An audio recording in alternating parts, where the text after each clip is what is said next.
My sister flashed me that smug, winning smile across the white linen tablecloth. Seriously, Paige, no one is buying your crazy invention. Just stick to emptying bedpans. Our cousin Kevin joined in with a loud, obnoxious laugh that caused other diners to turn their heads. Yeah, leave the inventor dreams to people who actually have a clue. The whole table erupted in laughter at my expense. I quietly ate my soup completely unfazed. Underneath the table, my phone buzzed with an email confirming my startup had just been bought out for $120 million. I had no idea that by tomorrow morning my family would be watching my face on the financial news. But tonight, they were busy handing me a $1,200 dinner bill. Before I continue this story, let me know where you are watching from in the comments below. Hit like and subscribe if you have ever had to stand up to a toxic family who constantly underestimated your worth.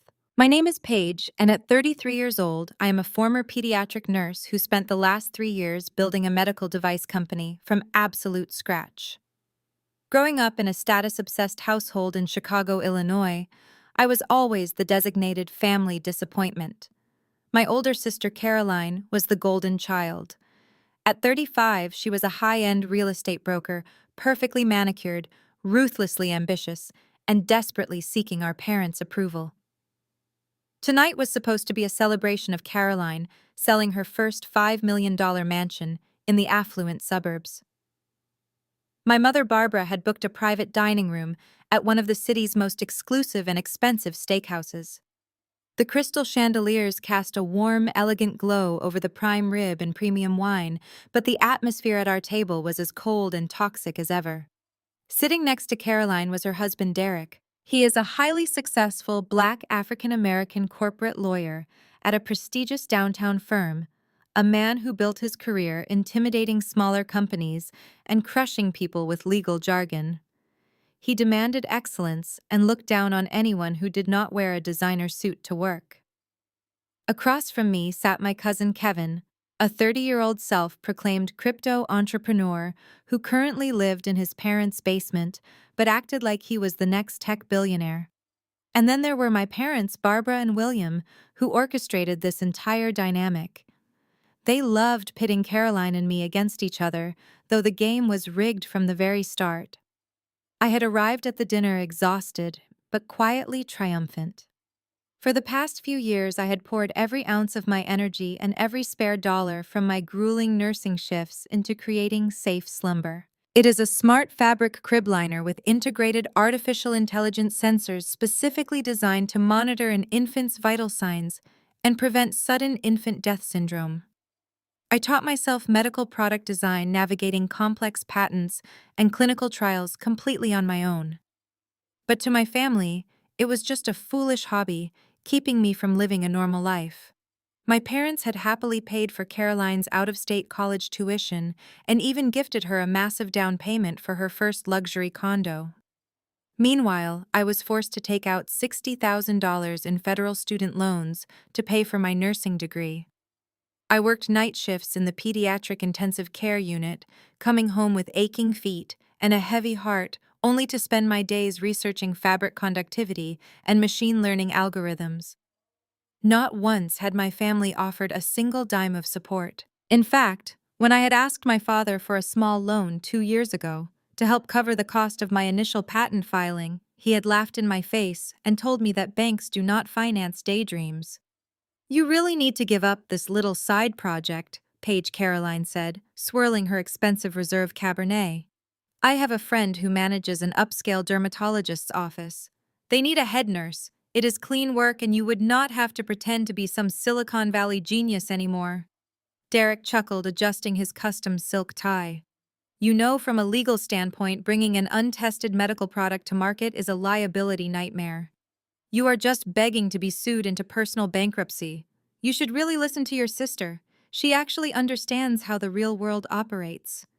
Kevin leaned forward, pointing his steak knife at me. "Honestly, Paige, the whole smart baby blanket thing is an absolute joke. It is basically a glorified rag with wires.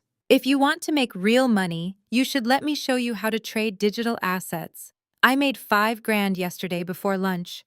You are wasting your life playing inventor." I looked at Kevin, knowing full well that my mother had just secretly bailed him out of a massive margin call debt last month.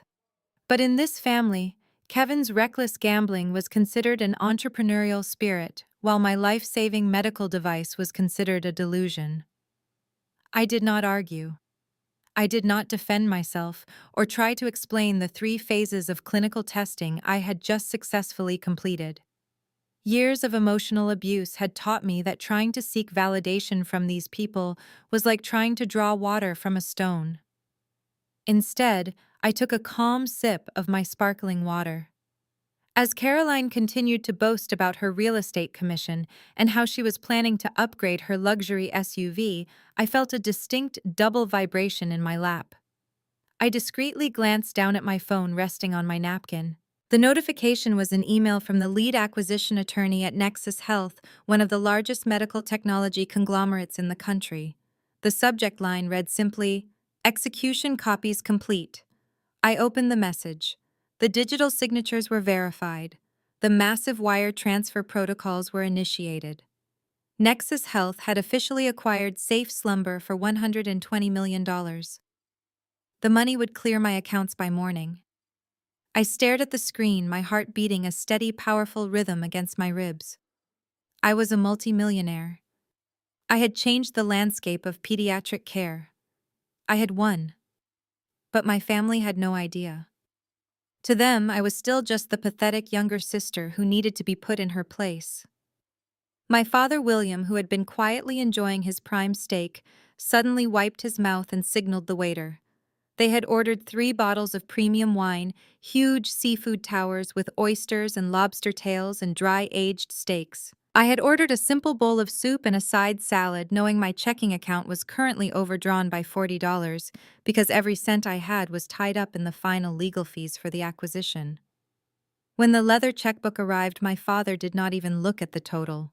My mother, Barbara, snatched it up, reviewed the itemized receipt, and then, with a practiced and casual cruelty, she slid the leather binder directly across the table until it hit my water glass. "It is $1,200, Barbara announced, her voice carrying over the soft background music of the restaurant.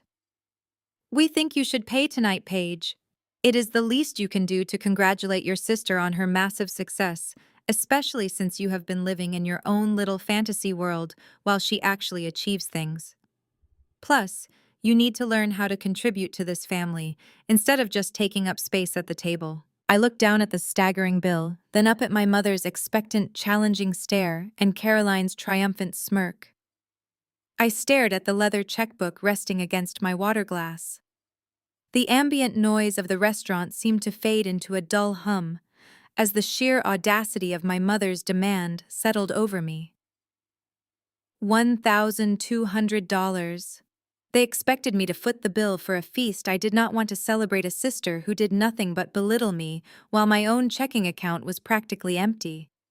I reached out, placed my index finger on the edge of the leather binder, and slid it firmly back across the white tablecloth until it stopped directly in front of my mother.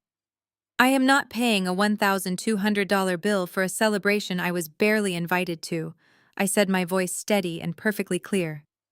Barbara gasped, her hand flying to her pearl necklace. Her eyes darted around the elegant dining room to see if anyone at the neighboring tables had heard me. "Keep your voice down," she hissed, her face flushing with a mix of embarrassment and anger. "You are making a scene. We invited you here out of the goodness of our hearts. We do everything for you, Paige." I leaned back in my chair, folding my hands in my lap. "Everything," I repeated softly.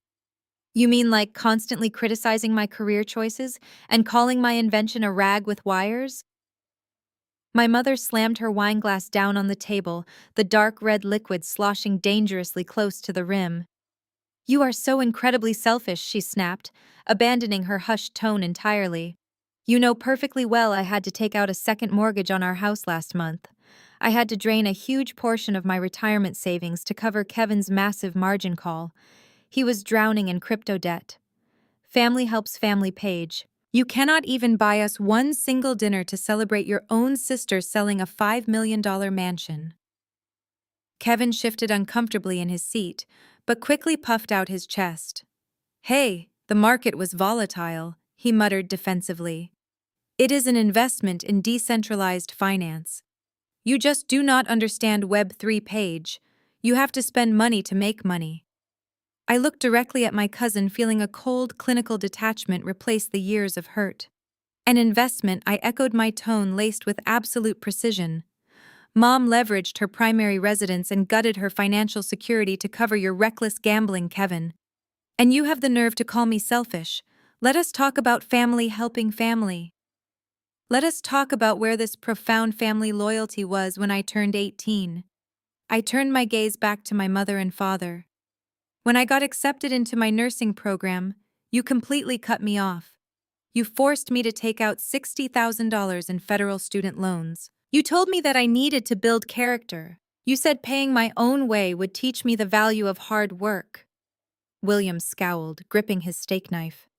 We were teaching you financial responsibility, he barked. You needed to learn the value of $1 instead of expecting handouts. Financial responsibility, I challenged, refusing to break eye contact with my father. Is that what you call buying Caroline and Derek a brand new Porsche Cayenne for their wedding gift? Because nothing says financial responsibility quite like handing over an $80,000 luxury SUV to a corporate lawyer and a real estate broker. You bought them a luxury vehicle, while your youngest daughter was working back-to-back night shifts in the pediatric intensive care unit, scrubbing bodily fluids off hospital floors just to afford rent and ramen noodles. Derek leaned forward, resting his elbows heavily on the table. His expression was a mask of pure corporate arrogance. Do not bring my vehicle into your pathetic financial mismanagement, he warned, his voice low and menacing. Caroline and I have actual overhead. We have an image to maintain for high net worth clients. We represent success. You represent a liability. If you had listened to our advice and gotten a real job instead of wasting years sewing baby blankets in a basement, maybe you would not be crying over a restaurant bill right now. Caroline rolled her eyes, letting out an exaggerated sigh. You are just jealous, she sneered, tossing her perfectly styled hair over her shoulder. You have always been jealous of my success, my marriage, my entire life. You sit in your tiny, depressing apartment resenting me because I am actually making something of myself. Just hand over your credit card, pay the damn bill, and stop ruining my night with your victim complex. I am not jealous, Caroline, I replied, my voice completely devoid of emotion. I am simply done. I am done being the financial and emotional punching bag for this table. You want to celebrate your massive real estate commission. You can pay for your own dry-aged steaks, your own oysters, and your own reserve wine. I reached into my purse and pulled out my wallet. The room felt incredibly still as I extracted a single crisp $50 bill. I stood up from my chair, smoothing the front of my dress, and placed the bill precisely in the center of the leather folder holding the receipt. This covers my bowl of soup, my side salad, and a generous tip for the waiter who had to tolerate your insufferable behavior all evening, I announced, making sure every word landed like a physical blow. The rest of the $1,150 is entirely on you. Barbara stood up so fast her chair scraped loudly against the hardwood floor. If you walk away from this table right now, you are walking away from this family, she threatened, her voice shaking with rage. You are burning a bridge you will desperately need when your stupid little fabric business officially goes bankrupt. I looked at the people who were supposed to love me, the people who had spent my entire life tearing me down while elevating each other. I thought about the email resting in my inbox, the $120 million acquisition that proved every single one of them wrong. That is a bridge I am perfectly happy to light on fire, I said. I turned my back on them and began walking toward the exit of the restaurant. I kept my posture perfectly straight, ignoring the stares of the other patrons who had witnessed the entire exchange. My heart was pounding, but my mind had never been clearer.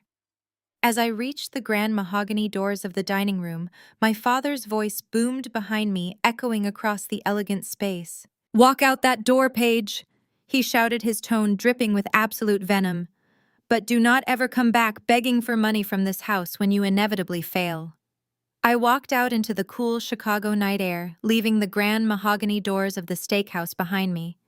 My father's furious voice faded into the distance, completely drowned out by the city traffic. I hailed a cheap ride-share back to my cramped one-bedroom apartment in the medical district. The contrast was almost comical. I walked past peeling hallway wallpaper and unlocked my door with a sticky deadbolt, fully aware that my net worth had just surpassed the gross domestic product of a small island nation. I sat on my secondhand sofa, opened my worn laptop, and logged into my secure email portal. The legal team at Nexus Health had sent the final confirmation documents. Thomas, the chief executive officer of Nexus Health, had personally attached a welcome letter praising my relentless dedication. The wire transfer of $120 million was scheduled to hit my newly established private wealth accounts precisely at the opening of the business day. I did not sleep a single wink that night.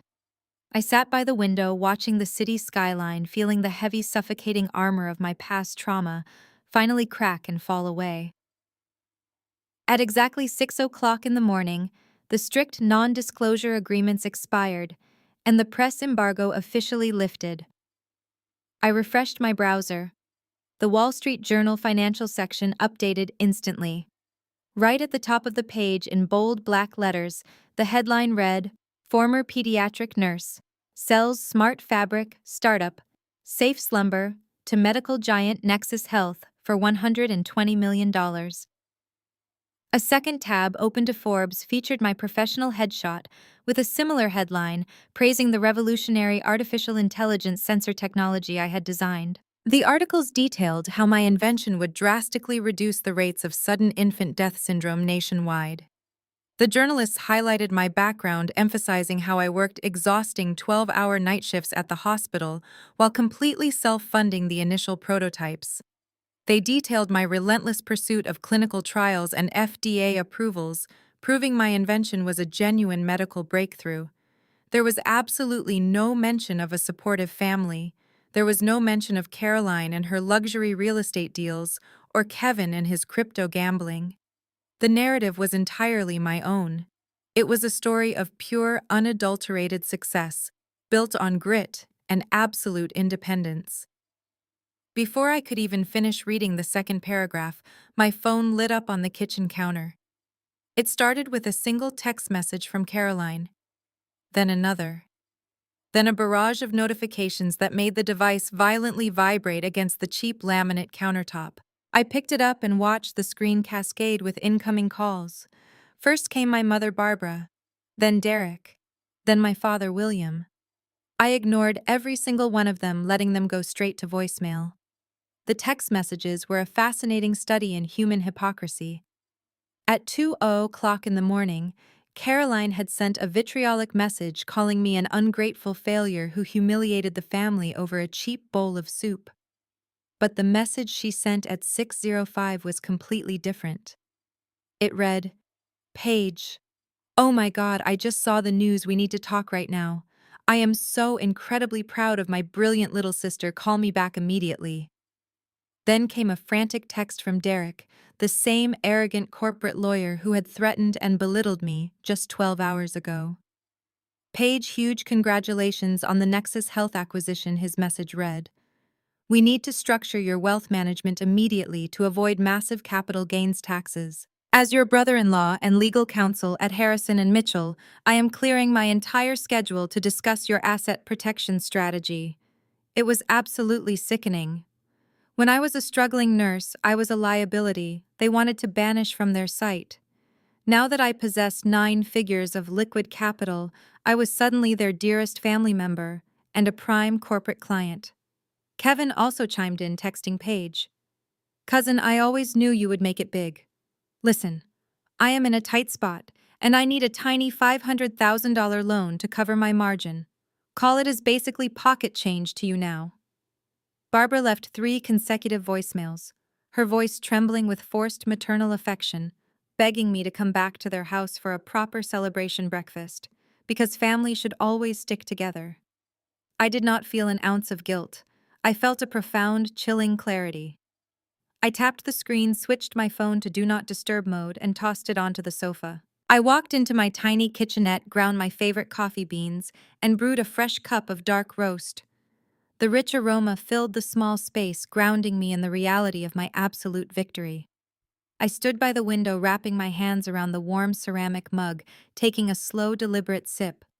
I watched the morning commuters rushing to their jobs, knowing I would never have to work another grueling hospital shift or beg for scraps of affection from those toxic people ever again.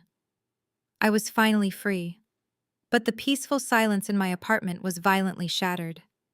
Heavy, aggressive fists began pounding against my front door. The thin wood rattled violently in its frame.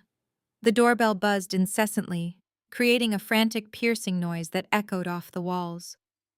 I heard Caroline screaming my name through the corridor, demanding that I open up. I heard Derek barking legal-sounding orders about family assets and the heavy thud of my father William kicking the base of the door. The sheer desperation radiating through the wood was palpable.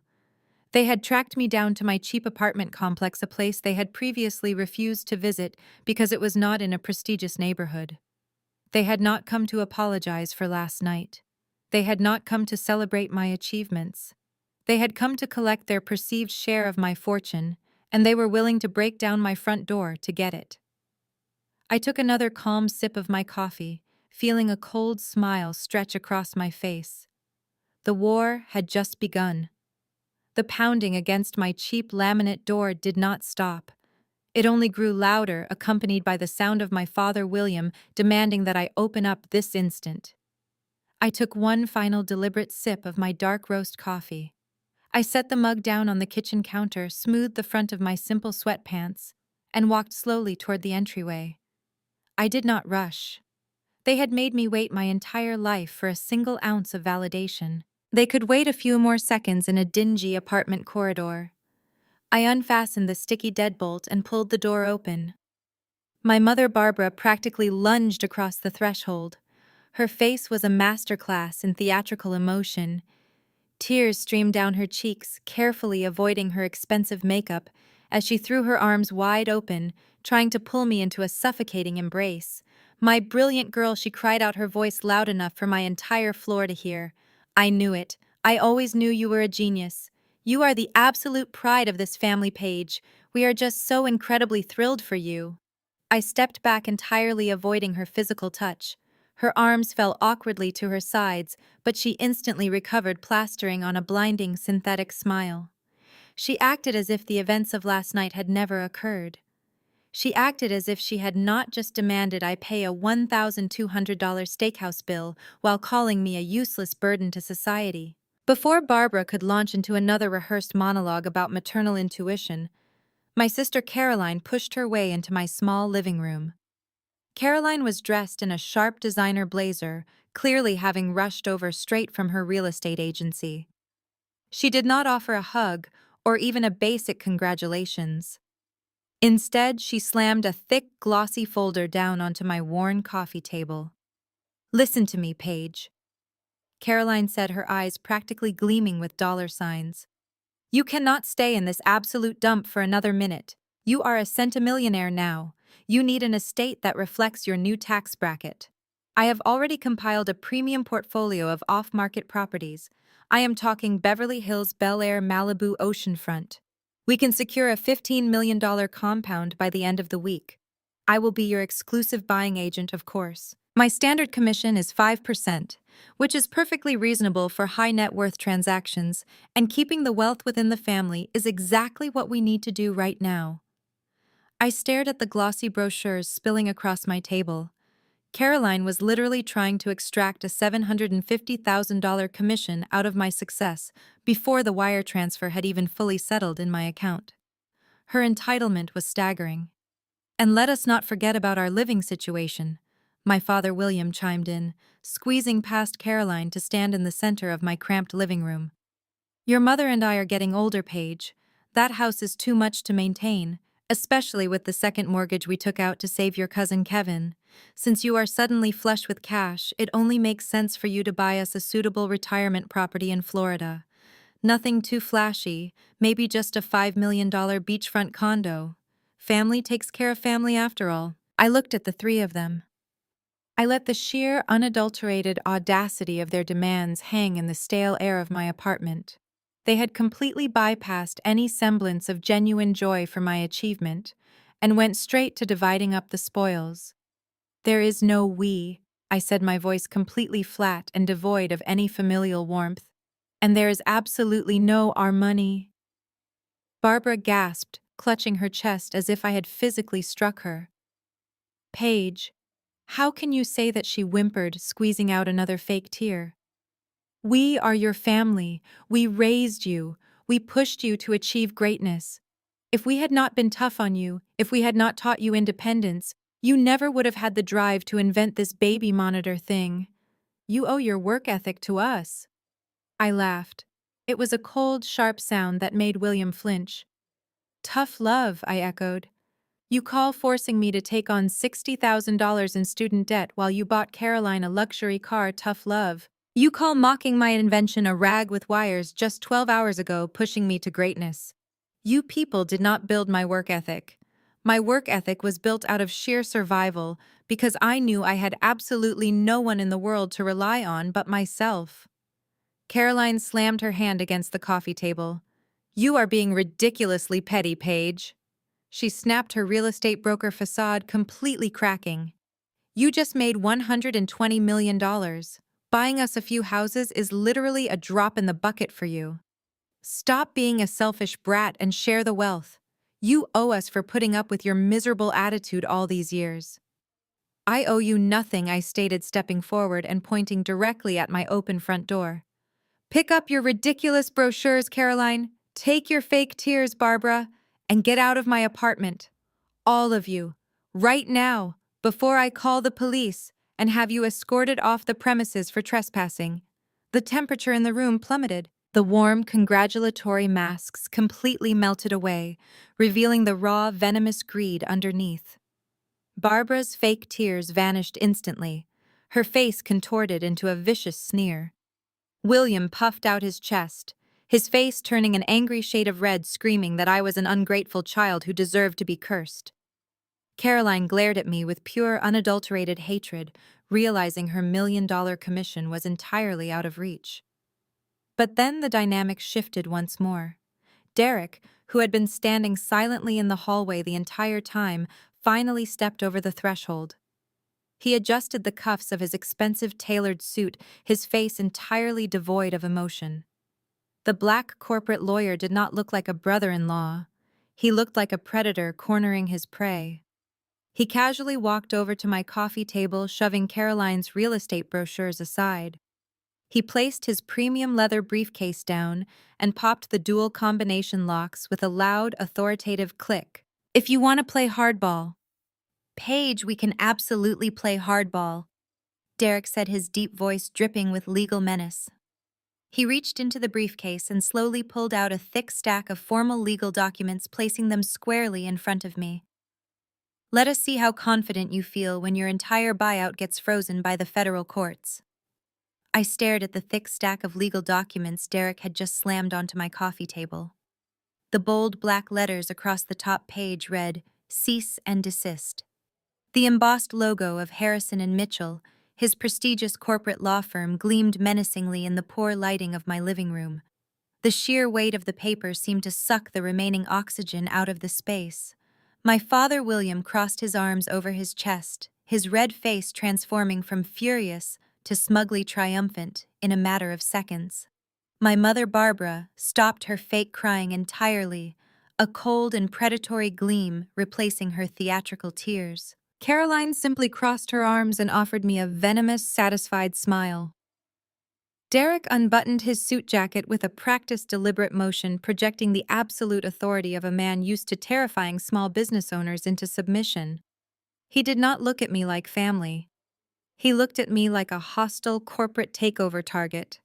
"You really should have answered your phone this morning, Paige," Derek stated, his voice smooth, resonant, and dripping with condescension. "It would have saved us the trip down to this miserable neighborhood. But since you insisted on playing the ungrateful and defiant daughter, we had to expedite our legal strategy. What you are looking at is an official injunction prepared by my partners at Harrison and Mitchell. It is a formal demand to immediately halt the acquisition of Safe Slumber by Nexus Health." I felt a cold spike of adrenaline hit my stomach. I kept my face entirely blank, refusing to give him the satisfaction of seeing any panic. On what possible grounds, I asked, keeping my tone deadly quiet. I own 100% of the equity. I hold the sole patent. You have absolutely no legal standing to interfere with a private corporate buyout. Derek laughed. It was a dark and rumbling sound that filled the cramped room. You are a former nurse, Paige, not a corporate litigator. You do not understand how intellectual property law actually works in this state. Let me refresh your memory. 3 years ago, before you got your own place, you hit a financial rough patch. You moved back into your parents' basement for exactly 68 days. I narrowed my eyes. I paid them $600 a month in rent to sleep on a damp mattress next to a broken water heater. I shot back. Derek waved his hand, completely dismissing my words. Rent is irrelevant in the eyes of corporate asset generation. During those 68 days residing on their property, you were actively conceptualizing, designing, and physically sewing the very first prototype of the Safe Slumber smart fabric. You utilized their electricity to power your laptop. You utilized their internet connection to conduct your initial medical research. You even used an old sewing machine that technically belonged to your mother, Barbara. I stared at him in absolute disbelief. The sheer absurdity of his claim was staggering. You are trying to steal my company because I used my mother's rusted sewing machine for 2 months. I am not trying to steal anything, Derek corrected, leaning forward and placing both hands flat on my coffee table to intimidate me. I'm simply enforcing the legal rights of the property owners. Under the specific clauses of asset generation and implied partnership, any intellectual property created under the roof of a primary residence utilizing the resources of that residence gives the property owners a legitimate and arguable claim to the resulting equity. We are formally claiming that Safe Slumber was a joint family venture, and as your legal counsel, I have assessed that William and Barbara are entitled to a minimum of 40% of the total acquisition value. 40%, I echoed, the number ringing in my ears. $48 million. You want $48 million because I lived in a basement for 2 months. Caroline stepped forward, her designer heels clicking sharply against my cheap floor. It is only fair, Paige. Mom and Dad supported your little hobby when nobody else would. They provided the foundational infrastructure for your success. Without their basement, your little baby blanket would never have existed. The least you can do is compensate them for their foundational investment. Plus, a portion of that will go into a family trust that Derek and I manage, which ensures the wealth is protected from your obvious financial incompetence. They had planned this. The entire family had conspired the second they saw the Forbes headline. They knew they had no real moral claim, so they unleashed Derek to manufacture a legal one. I looked at Derek, maintaining my unyielding posture. Nexus Health has the best corporate lawyers in the country. They will laugh this ridiculous injunction right out of the courtroom. Your premise is completely baseless. Derek smirked, tapping a manicured finger against the stack of papers. They might laugh eventually, but you are missing the bigger picture, Paige. Nexus Health is a publicly traded medical conglomerate. They despise bad press. They despise complicated intellectual property disputes even more. If I file this injunction tomorrow morning, it will immediately freeze your $120 million wire transfer. The buyout will be tied up in litigation. The courts will place a hold on every single cent until the ownership dispute is fully resolved. He paused, letting the threat hang heavy in the air. Do you know how long a contested intellectual property lawsuit takes to resolve in federal court? Years, Paige. Decades, sometimes. And do you know what Nexus Health does when an acquisition target gets bogged down in a messy and public family lawsuit? They activate their exit clause. They walk away. They will cancel the acquisition entirely to avoid the public relations nightmare. You will be left with a frozen patent, no buyout money, and millions of dollars in legal defense fees that you absolutely cannot afford on a nurse's salary. You will be bankrupt before we even reach the discovery phase. My father William nodded vigorously, his eyes shining with greedy anticipation. You cornered yourself, Paige. You should have just bought us the Florida condo when we asked nicely. Now you are going to pay the idiot tax. Derek opened the leather folder and pulled out a single sheet of paper, sliding a heavy gold fountain pen on top of it. This is a settlement agreement. It formally transfers 40% of Safe Slumber to the new family trust. In exchange, we will completely drop the injunction. The Nexus Health buyout proceeds without a hitch, and you get to keep the remaining 60%. 60% of something is far better than 100% of nothing. Derek checked his heavy gold watch, the one I knew my parents had helped finance. I am giving you exactly 24 hours to sign this settlement page. If I do not have your signature by tomorrow morning, I file the injunction. I freeze your assets. I blow up the Nexus Health deal and I make sure you lose absolutely everything. You have 24 hours to decide if you want to be rich or if you want to be ruined. I stood perfectly still as Derek snapped his premium leather briefcase shut with a sharp click of finality. My father puffed out his chest, looking around my modest living room one last time with an expression of utter disgust before turning toward the door. Barbara offered me a final sickly sweet smile that did not reach her calculating eyes, while Caroline simply flipped her perfectly styled hair over her shoulder. They filed out of my apartment like a conquering army, leaving the heavy silence of their extortion hanging in the air. The heavy door clicked shut behind them. I heard their muffled laughter echoing down the cheap laminate hallway, followed by the distant ding of the elevator.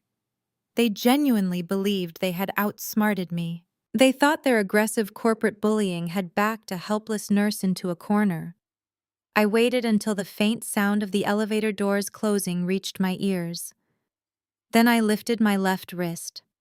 I tapped the face of my Apple Watch, ending the voice recording application that had been running silently since the exact moment Barbara pushed her way through my front door. The screen displayed a pristine 42-minute audio file. Every single threat, every calculated demand for 40% of my company, every specific mention of freezing my buyout using the resources of Harrison and Mitchell was captured in crystal clear digital audio. Derek was a supposedly brilliant corporate litigator, yet his blinding arrogance had completely erased his basic situational awareness. He had just handed me a loaded weapon. I walked into my small kitchen and poured the rest of my cold coffee down the sink. I did not waste a single second panicking. I pulled out my laptop, established a secure connection, and uploaded the audio file directly to my encrypted cloud storage. Then I picked up my phone and dialed the direct private line of Thomas, the Chief Executive Officer of Nexus Health.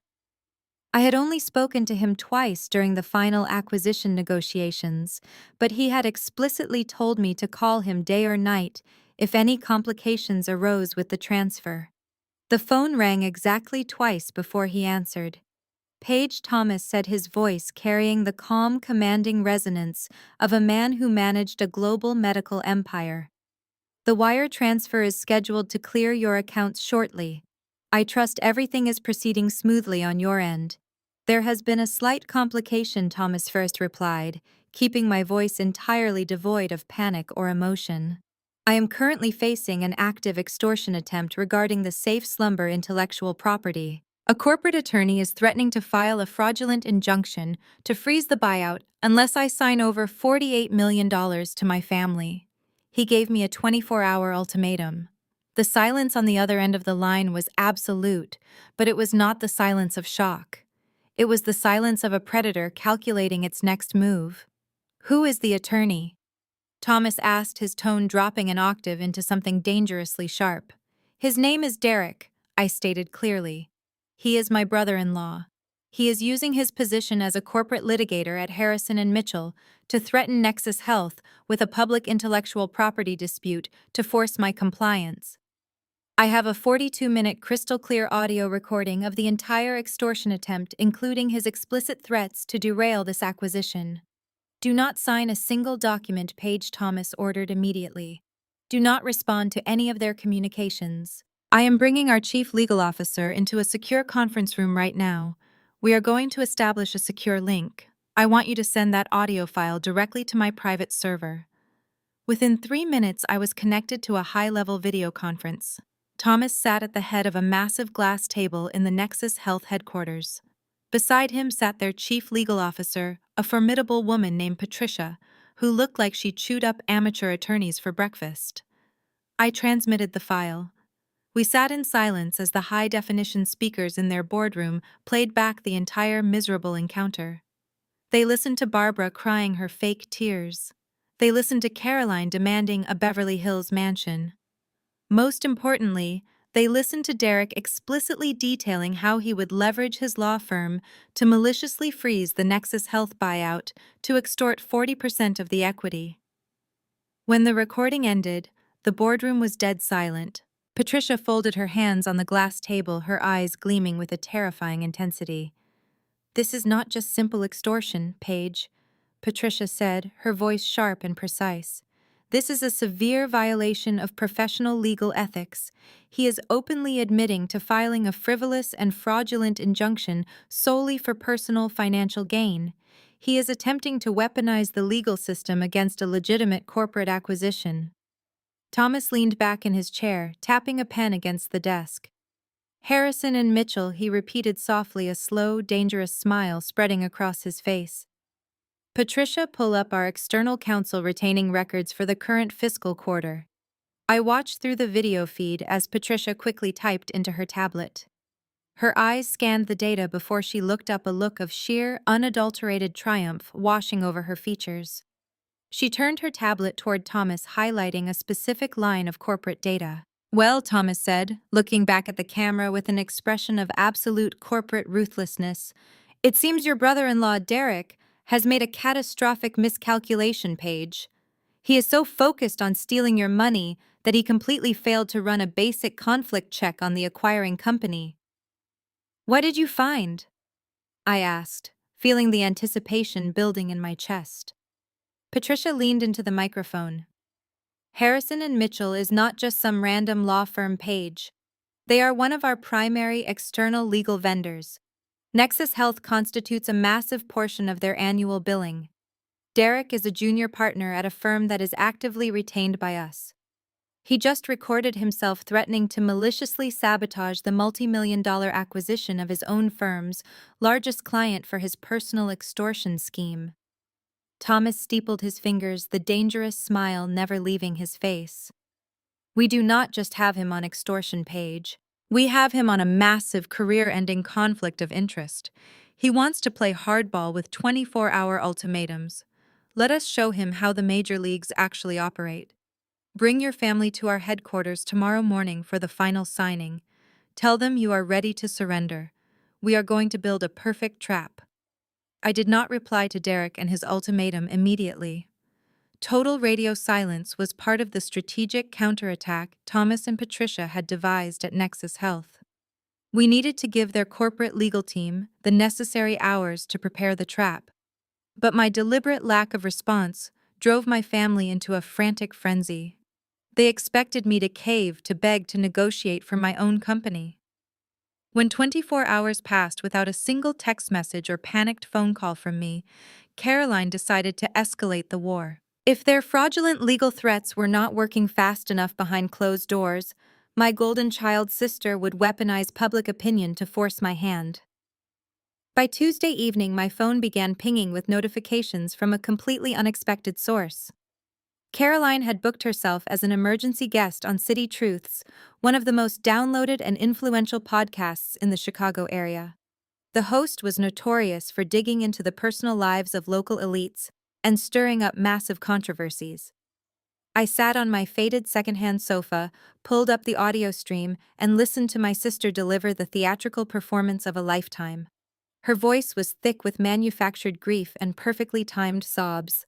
She did not sound like the ruthless real estate broker who had demanded a Beverly Hills mansion just a day ago. She sounded exactly like a heartbroken, betrayed, and desperate sibling. "It is just so incredibly devastating." Caroline sniffled directly into the podcast microphone, her voice trembling flawlessly on cue. "We supported Paige through absolutely everything. But the hardest part for our family to swallow is the real truth about the safe slumber product. That smart fabric was never her original idea. Our late grandfather was a brilliant man, a quiet amateur tinkerer who spent his final years sketching out ideas to keep babies safe in their cribs. When he passed away, Page went through his belongings and took his old engineering notebooks. She literally stole the intellectual property of a dead man, our beloved grandfather, and coldly passed it off to the world as her own genius invention.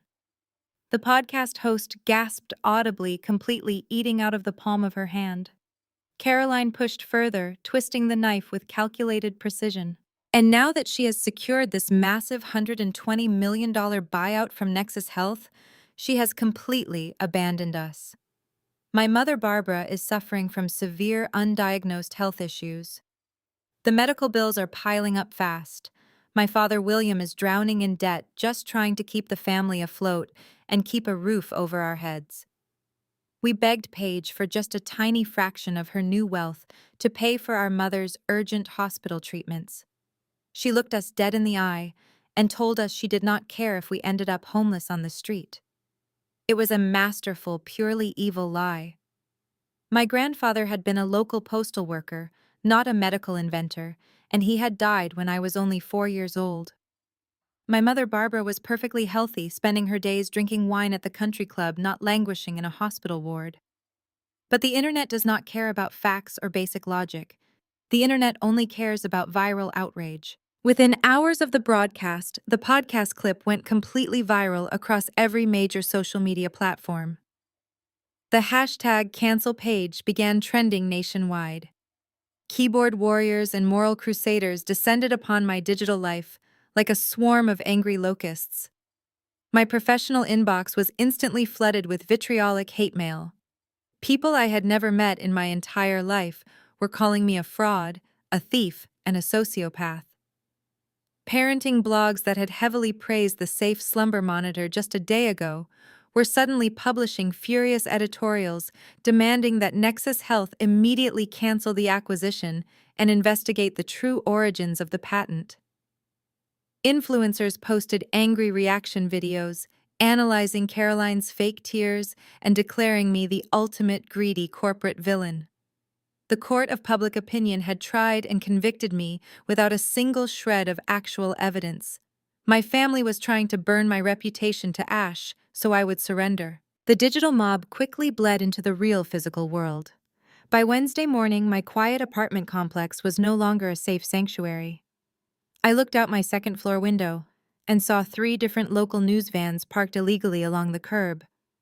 At least a dozen reporters and freelance paparazzi were swarming the main entrance of the building, holding large microphones and heavy cameras, waiting eagerly for the wicked, greedy sister to finally show her face. They wanted a volatile reaction. They wanted me to scream, to cry, to frantically defend myself on camera so they could splice my words and feed the endless outrage machine. I put on a sharply tailored black trench coat, slipped on dark sunglasses, and walked down the stairwell with absolute, unwavering composure. The moment the lobby doors slid open, the ambush officially began. The reporters surged forward in a massive wave, creating a blinding wall of flashing lights and aggressive shouting. "Paige, did you steal your grandfather's designs? Paige, do you have any comment on your mother's failing health? Are you denying your sick family the money they desperately need to survive? Is Nexus Health backing out of the buyout deal because of these fraud allegations?" Microphones were aggressively thrust mere inches from my face. Camera shutters clicked in a blinding, chaotic frenzy all around me. I kept my posture rigidly straight, staring dead ahead at the street. I did not raise my hands to shield my face from the flashes. I did not quicken my pace to run away. I did not utter a single syllable of defense, denial, or anger. I simply walked through the aggressive crowd like they did not exist, stepping gracefully into the sleek black town car Thomas had sent. I maintained absolute silence, letting my family believe their public execution worked, completely unaware of the corporate slaughter waiting for them. While I sat in the soundproof tinted interior of the Nexus Health corporate town car, entirely insulated from the screaming reporters, my biological family was facing a terrifying reality of their own making. Media campaigns, especially the kind designed to completely character assassinate a newly minted centimillionaire, are not free. Caroline had burned through her own liquid savings, paying the public relations firm to aggressively pitch that podcast interview to national syndicates. Meanwhile, Derek required a massive cash retainer to actually file the frivolous intellectual property injunction through a shadow shell company, attempting to bypass his own law firm's strict accounting protocols. He could not officially use Harrison and Mitchell resources without raising red flags, so he demanded exorbitant under-the-table funding to grease the wheels of his illicit legal machinery. The problem was simple. My parents were completely and utterly broke. William and Barbara had already drained their retirement accounts and leveraged their primary residence to the absolute breaking point to save Kevin from his disastrous margin call just a month prior. They had zero liquidity. They had maxed out their own lines of credit trying to maintain the illusion of upper-class suburban wealth. But they needed cash immediately to maintain the relentless pressure on my reputation. They truly believed that if they squeezed me hard enough, I would crack and sign over $48 million to make the pain stop. Desperation breeds a very specific type of toxic entitlement. In their minds, they were not committing a federal crime. They were simply taking an advance on the millions they firmly believed I owed them for allowing me to sleep in their basement for 2 months. William marched down to the damp basement of their heavily mortgaged home and dragged out a heavy metal filing cabinet containing decades of old family records. He rummaged through dusty manila folders until he found exactly what he was looking for.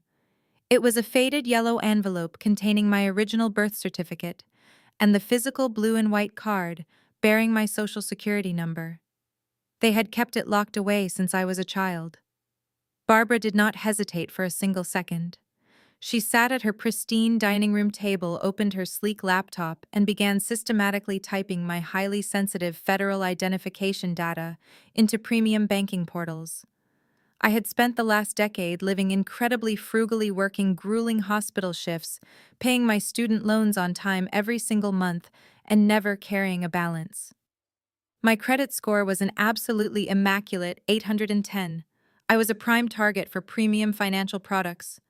Barbara weaponized my responsible financial history against me. Within a span of 45 minutes, she successfully applied for 3 top-tier, ultra-premium credit cards, using my identity, but routing the digital access credentials directly to a burner email address she created.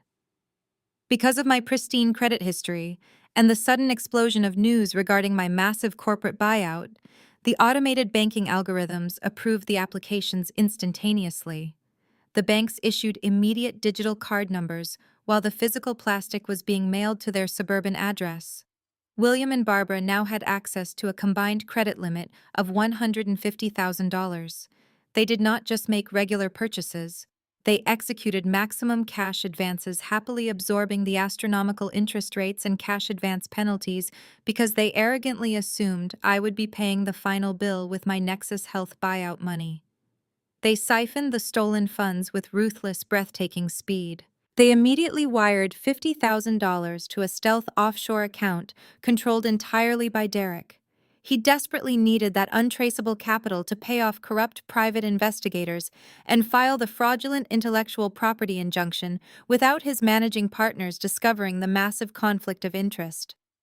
It was the ultimate dirty money retainer funded by stolen identity to destroy the very person whose name was on the stolen credit. But the remaining $100,000 did not go toward my mother's fictitious hospital bills that Caroline had cried about on the podcast.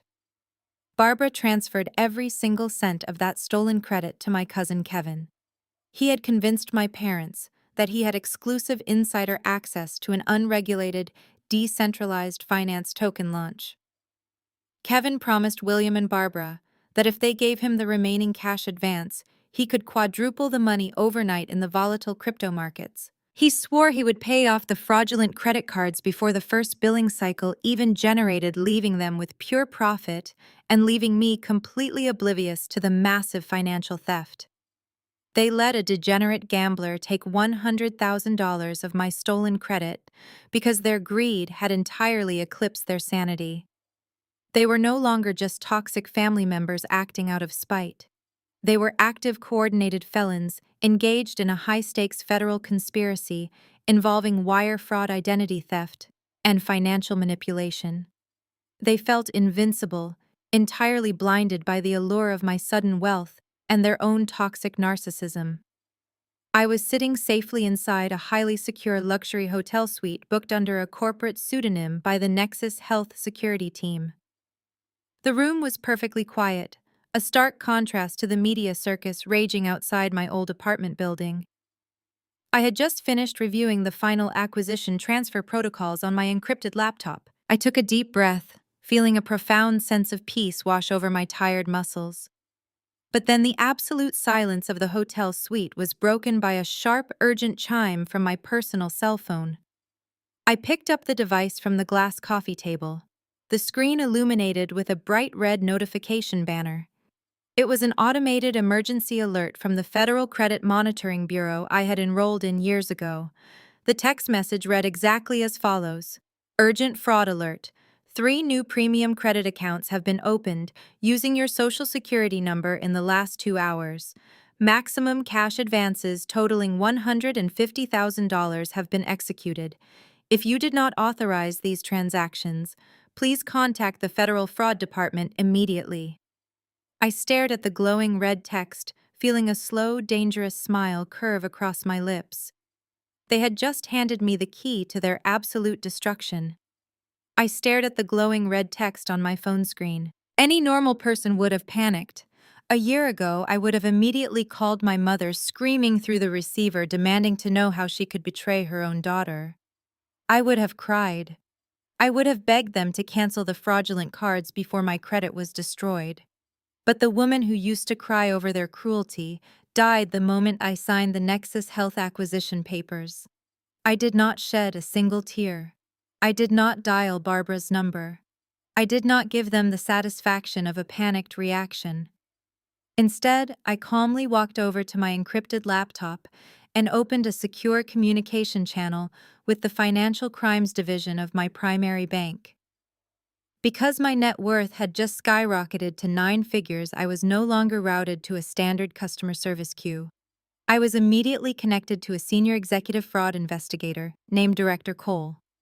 I explained the situation with absolute clinical precision. I informed him that my Social Security number had been compromised and utilized to authorize $150,000 in maximum cash advances across 3 newly opened premium credit accounts. Director Cole moved with the breathtaking speed only available to ultra-high net worth clients. Within 10 minutes, his cybersecurity team had isolated the origin of the fraudulent applications. The digital footprints were laughably easy to track. Barbara had not even bothered to use a virtual private network to mask her location. The internet protocol address tied to the fake email account and the fraudulent applications traced back to a single, undeniable location. It was the exact residential address of my parents' heavily mortgaged suburban home. But I needed more than just a digital footprint to ensure they could not manipulate their way out of a courtroom. I needed physical, irrefutable proof. I instructed Director Cole to track the exact locations where the massive cash advances were executed. The data showed 2 separate transactions. The first $50,000 was wired directly into a blind offshore holding account. I smiled, knowing Thomas and Patricia at Nexus Health would easily link that specific routing number to Derek and his illicit legal retainer. The remaining $100,000 had been physically withdrawn in structured batches from 3 different high-limit automated teller machines located just 2 miles from my parents' house. I demanded the security camera footage from those specific machines. Director Cole coordinated with the regional branch managers, and within an hour, a secure file was delivered directly to my inbox. I clicked open the high-definition video files. The surveillance footage was absolutely damning. There, in crisp, full-color video, was my 62-year-old father, William. He was standing in front of the machine, furiously typing in the stolen personal identification numbers. Standing right over his shoulder, vibrating with greedy anticipation, was my 30-year-old cousin, Kevin. The camera captured them high-fiving each other as massive stacks of $100 bills dispensed from the machine. They shoved my stolen money into a designer duffel bag, completely unaware that they were starring in the most incriminating documentary of their lives. I compiled everything. The Internet Protocol logs the time-stamped application data, the routing numbers for Derek's offshore wire transfer, and the crystal-clear automated teller machine video files. I organized the evidence into a single comprehensive digital dossier. Then I bypassed local law enforcement entirely. Local police might treat this as a simple family dispute. I needed an agency that understood the severe gravity of organized financial theft. I contacted the regional field office of the Federal Bureau of Investigation. Identity theft involving the interstate wire transfer of more than $100,000 is not a misdemeanor. It is a severe federal felony. I was connected to Special Agent Miller, a seasoned investigator in the White-Collar Crimes Division. I did not give him a tearful story about family betrayal.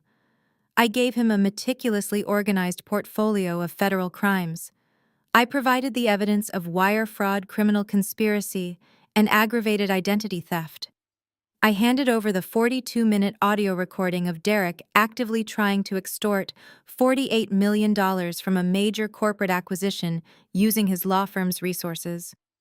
Special Agent Miller was astounded by the sheer volume of perfectly packaged evidence. He confirmed that William, Barbara, and Kevin had committed multiple federal offenses that carried mandatory minimum prison sentences. The involvement of Derek, a licensed corporate attorney engaging in extortion and money laundering, elevated the entire situation to a high-priority federal racketeering investigation. By late Thursday afternoon, Special Agent Miller informed me that the federal prosecutor had officially signed off on the case. A federal judge had reviewed my extensive digital dossier and immediately granted sealed arrest warrants for my father William, my mother Barbara, and my cousin Kevin. The authorities were fully prepared to drive out to the suburbs and kick down my parents' front door that very evening, but I stopped them. I looked at the digital calendar on my laptop screen. The official public signing ceremony for the Nexus Health acquisition was scheduled for Friday morning at 10 o'clock inside the grand glass boardroom of the Nexus Health corporate headquarters. I knew my family was planning to ambush that exact meeting. They were going to use the media circus Caroline had created, combined with Derek's fraudulent injunction to publicly humiliate me and force me to hand over my company. I spoke clearly into the phone. Agent Miller, I requested, keeping my voice dangerously calm. I know exactly where all the suspects will be tomorrow morning at 10 o'clock. They are planning to illegally disrupt a multi-million-dollar corporate acquisition. I am asking you to hold the warrants for just 14 more hours. Do not arrest them at their house tonight. Let them walk right into the Nexus Health headquarters tomorrow. Let them gather in one room surrounded by cameras, completely confident that they have won. And then I want you to lock the doors and bag the whole net. Agent Miller chuckled, a low sound of pure professional appreciation. Consider it done, Ms. Page, he replied. We will have federal agents waiting in the lobby. I hung up the phone and leaned back against the plush hotel sofa. The trap was fully set. The bait was laid. My family was about to walk blindly into a federal slaughterhouse of their own design. Friday morning arrived with brilliant cloudless skies over downtown Chicago. The towering glass and steel architecture of the Nexus Health headquarters reflected the morning sun like a beacon of absolute corporate power. At exactly 9:45, my secure motorcade pulled into the underground executive parking garage. I stepped out of the tinted vehicle wearing a sharply tailored ivory suit. I felt no fear. I felt no anxiety. I only felt the icy, thrilling anticipation of a predator, watching its prey wander blindly toward the snare. Security personnel escorted me directly to a dedicated private elevator. The high-speed ascent to the 50th floor took mere seconds, depositing me into the ultra-exclusive executive suite. The boardroom was breathtaking. Floor-to-ceiling windows offered a panoramic view of the entire city. In the center of the room sat a massive, polished mahogany table. Thomas and Patricia were already waiting for me. Thomas looked impeccably sharp in a dark navy suit, while Patricia sorted through a stack of perfectly organized legal portfolios. The atmosphere in the room was not tense or frantic. It was the calm, methodical environment of professionals preparing to execute a flawless surgical strike. Down on the street level, a completely different scene was unfolding. Caroline had used the stolen credit card funds to hire a fleet of black luxury utility vehicles. She and Derek stepped onto the crowded pavement, looking like they were attending a Hollywood movie premiere, rather than orchestrating a corporate extortion plot. Barbara and William followed closely behind them, wearing brand new designer clothes bought entirely with the money they had fraudulently extracted from my identity. Caroline had not come quietly. She had spent the last 48 hours leveraging her viral podcast interview to summon a swarm of aggressive freelance reporters, tabloid journalists, and gossip bloggers. She had promised them the scoop of the decade. She promised them they would capture the exact moment a fraudulent nurse was stripped of her stolen $120 million empire. The paparazzi buzzed around my family like hungry flies, their camera lenses gleaming in the sunlight. Derek adjusted his expensive silk tie and gripped his leather briefcase. Inside that briefcase was the completely fabricated intellectual property injunction he had drafted using the resources of Harrison and Mitchell. His arrogance was absolute. In his mind, he was the brilliant legal mastermind orchestrating the ultimate corporate heist. He firmly believed that the moment he paraded a mob of loud, unruly journalists into the Nexus Health executive boardroom, the executives would instantly panic. He banked on the assumption that a publicly traded healthcare conglomerate would rather sever ties with me completely than endure a single hour of negative public relations.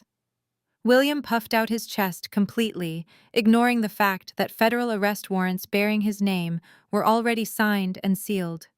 He truly believed his status as a suburban patriarch made him untouchable. Barbara adjusted her freshly styled hair for the cameras, ready to play the role of the heartbroken, betrayed mother one more time. They marched through the revolving glass doors of the lobby, surrounded by their rented media circus. Normally, the Nexus Health security grid would have completely locked down the building the second an unauthorized crowd entered the lobby. Heavily armed guards would have immediately detained the reporters and ejected my family onto the sidewalk. But today was different. Thomas had issued a very specific, highly confidential directive to the head of building security. He ordered them to stand down. The guards politely stepped aside, allowing Derek, Caroline, Barbara, William, and the swarm of aggressive journalists to bypass the biometric turnstiles entirely. The security team escorted them straight to the executive elevators, playing the role of intimidated staff perfectly. Up in the 50th floor boardroom, I took my designated seat across from Thomas. The official acquisition contracts were laid out in front of me, printed on thick, premium parchment paper. The digital clock on the wall shifted to 9:55. Patricia checked her tablet, receiving a silent notification from the lobby desk. "They are in the elevator," Patricia announced, her voice devoid of any warmth. "They brought exactly 14 members of the local press with them. Your sister is actively giving an impromptu interview inside the elevator car, claiming she is here to save the legacy of your late grandfather." Thomas let out a low, humorless chuckle. "Let them document their own destruction," he said, adjusting his cuffs. "It will save our legal department the trouble of hiring a videographer." I kept my eyes fixed on the heavy double oak doors at the far end of the boardroom. For 33 years, I had allowed these people to dictate my worth. I had allowed them to convince me that I was a secondary character in my own life, a failure who should simply be grateful for their scraps. They had mocked my education, dismissed my grueling nursing shifts, and treated my life-saving invention like a pathetic joke.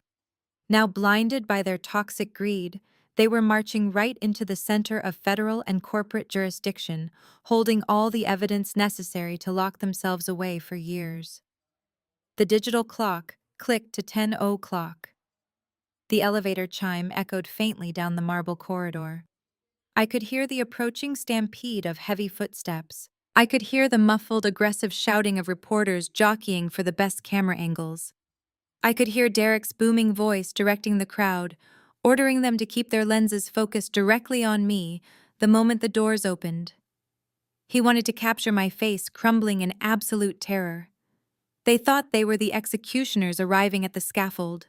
They had no idea the guillotine was already poised directly above their own necks. The heavy oak doors did not just open. They were violently kicked open, slamming backward against the walls with a thunderous crash. A blinding wave of camera flashes immediately flooded the pristine boardroom, reflecting harshly off the glass walls.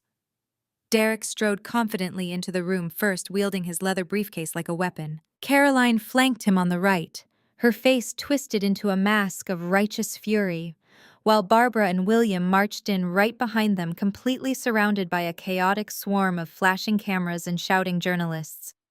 The heavy oak doors slammed against the walls with a deafening crack. A tidal wave of camera flashes illuminated the sleek glass boardroom, temporarily blinding the Nexus Health executives seated around the perimeter. Derek marched to the head of the mahogany table with the swagger of a conquering general. He slammed his premium leather briefcase down right in front of Thomas. The loud thud echoed over the frantic clicking of camera shutters and the aggressive shouting of the local press. Caroline positioned herself perfectly in the center of the camera lenses. She immediately began to produce genuine-looking tears, burying her face in her manicured hands to ensure the journalists captured her fabricated grief. Barbara and William stood behind them like royal guards, their faces twisted into masks of righteous indignation. Derek did not even bother to introduce himself to the board members. He unfastened his briefcase and pulled out the thick stack of legal documents he had shoved in my face the night before. He slapped the injunction down onto the polished wood, pointing a highly manicured finger directly at Thomas. "I am filing this formal injunction in federal court by noon today," Derek announced, his deep voice booming across the boardroom to ensure every single microphone picked up his threat. As a corporate litigator representing the legitimate owners of the safe slumber intellectual property, I am officially putting Nexus Health on notice. If you proceed with this $120 million acquisition, you are purchasing stolen goods. My clients, the parents of that fraudulent nurse sitting across from you, provided the foundational resources, the property, and the equipment used to manufacture the initial prototype. Under state and federal law, they are entitled to an immediate freeze of all assets related to this buyout. If you sign those papers today, Thomas Y will personally drag this corporation through a decade of intellectual property litigation. I will tie up your stock prices. I will subpoena every single executive in this room, and I will make this acquisition the most expensive legal nightmare your conglomerate has ever seen. The reporters went absolutely wild. They shoved their recording devices closer, barking questions at me, demanding to know if I was a thief. I simply remained completely seated, my hands folded neatly in my lap, my expression devoid of any fear. I did not blink. I did not break eye contact with Derek. Caroline saw the cameras shifting toward me and immediately intensified her performance. She stepped forward, her voice trembling with perfectly rehearsed heartbreak. "Paige, how could you do this to us?" Caroline cried out, looking directly into the lens of the nearest news camera. "We gave you everything. When you were a struggling nurse sleeping in our parents' basement, we fed you. We supported your dreams. You took our late grandfather's private medical journals and passed his brilliant designs off as your own. You stole the legacy of a dead man. And the moment a massive corporation offered you a check, you cut us off completely. You left our sick mother to drown in medical debt just so you could live a life of luxury." Barbara realized it was her cue to escalate the drama. She pushed past Caroline, slamming her hands down on the boardroom table right next to the acquisition contracts. She leaned toward me, her face contorted with genuine greed, masked as maternal outrage. "I gave you life!" Barbara screamed, her voice shrill and piercing. "I sacrificed my youth, my finances, and my entire retirement to make sure you had a roof over your head. I paid for your nursing school. I funded your little experiments. You owe your entire miserable existence to me. You are not walking out of this building with $120 million while your family starves in the suburbs. I demand $50 million right here and right now. $50 million is the absolute minimum compensation for the pain and suffering you have caused this family over the years. You will write that check, Paige, or we will destroy your reputation so thoroughly that you will never work in the medical field again." William nodded aggressively, pointing a fat finger at the Nexus Health executives. "You hear that?" William yelled. "You are dealing with a snake. Cancel the deal right now and negotiate directly with us, the rightful owners of the patent, or we shut your entire operation down. The journalists were practically frothing at the mouth. They had captured the ultimate corporate scandal. A greedy, ungrateful daughter being confronted by her devastated family, and a powerhouse lawyer right in the middle of a massive corporate buyout. They waited for me to break. They waited for me to scream, to cry, to beg Thomas not to cancel the deal. They expected a chaotic emotional breakdown that would secure their viral headlines for the next 6 months. Instead, a profound and terrifying silence fell over my side of the table. Thomas did not look panicked. Patricia did not look intimidated. They looked at Derek like he was a particularly amusing insect that had just crawled onto their pristine table. I slowly stood up from my leather ergonomic chair. I smoothed the front of my ivory suit. I did not raise my voice. I did not shed a single tear. I picked up a small silver Universal Serial bus drive from my pocket. I walked with slow, deliberate, and predatory steps toward the massive audio-visual console situated at the head of the boardroom. The entire room fell dead silent, the only sound being the rhythmic clicking of my heels against the marble floor. Derek frowned, his confident smirk faltering for a fraction of a second as he watched me bypass the media circus entirely. I reached the console. I looked directly into the blinking red lights of the news cameras, offering them a cold, brilliant smile. Then I firmly inserted the small silver drive into the main projector system. I tapped a single key on the sleek glass podium. The automated blackout blinds of the Nexus Health boardroom instantly descended, plunging the massive space into a cinematic darkness. The enormous wall-sized projector screen hummed to life, casting a stark, cold blue light over the shocked faces of the journalists and my fiercely aggressive family. I did not offer a tearful defense. I did not scream or beg for understanding. I offered raw, unfiltered digital evidence. I pressed the play button on the console. The high-definition surround sound speakers mounted securely in the ceiling crackled for a fraction of a second before Derek's booming, arrogant voice echoed across the expansive room. The audio was crystal clear, capturing every single terrifying nuance of the extortion attempt from my modest living room the night before.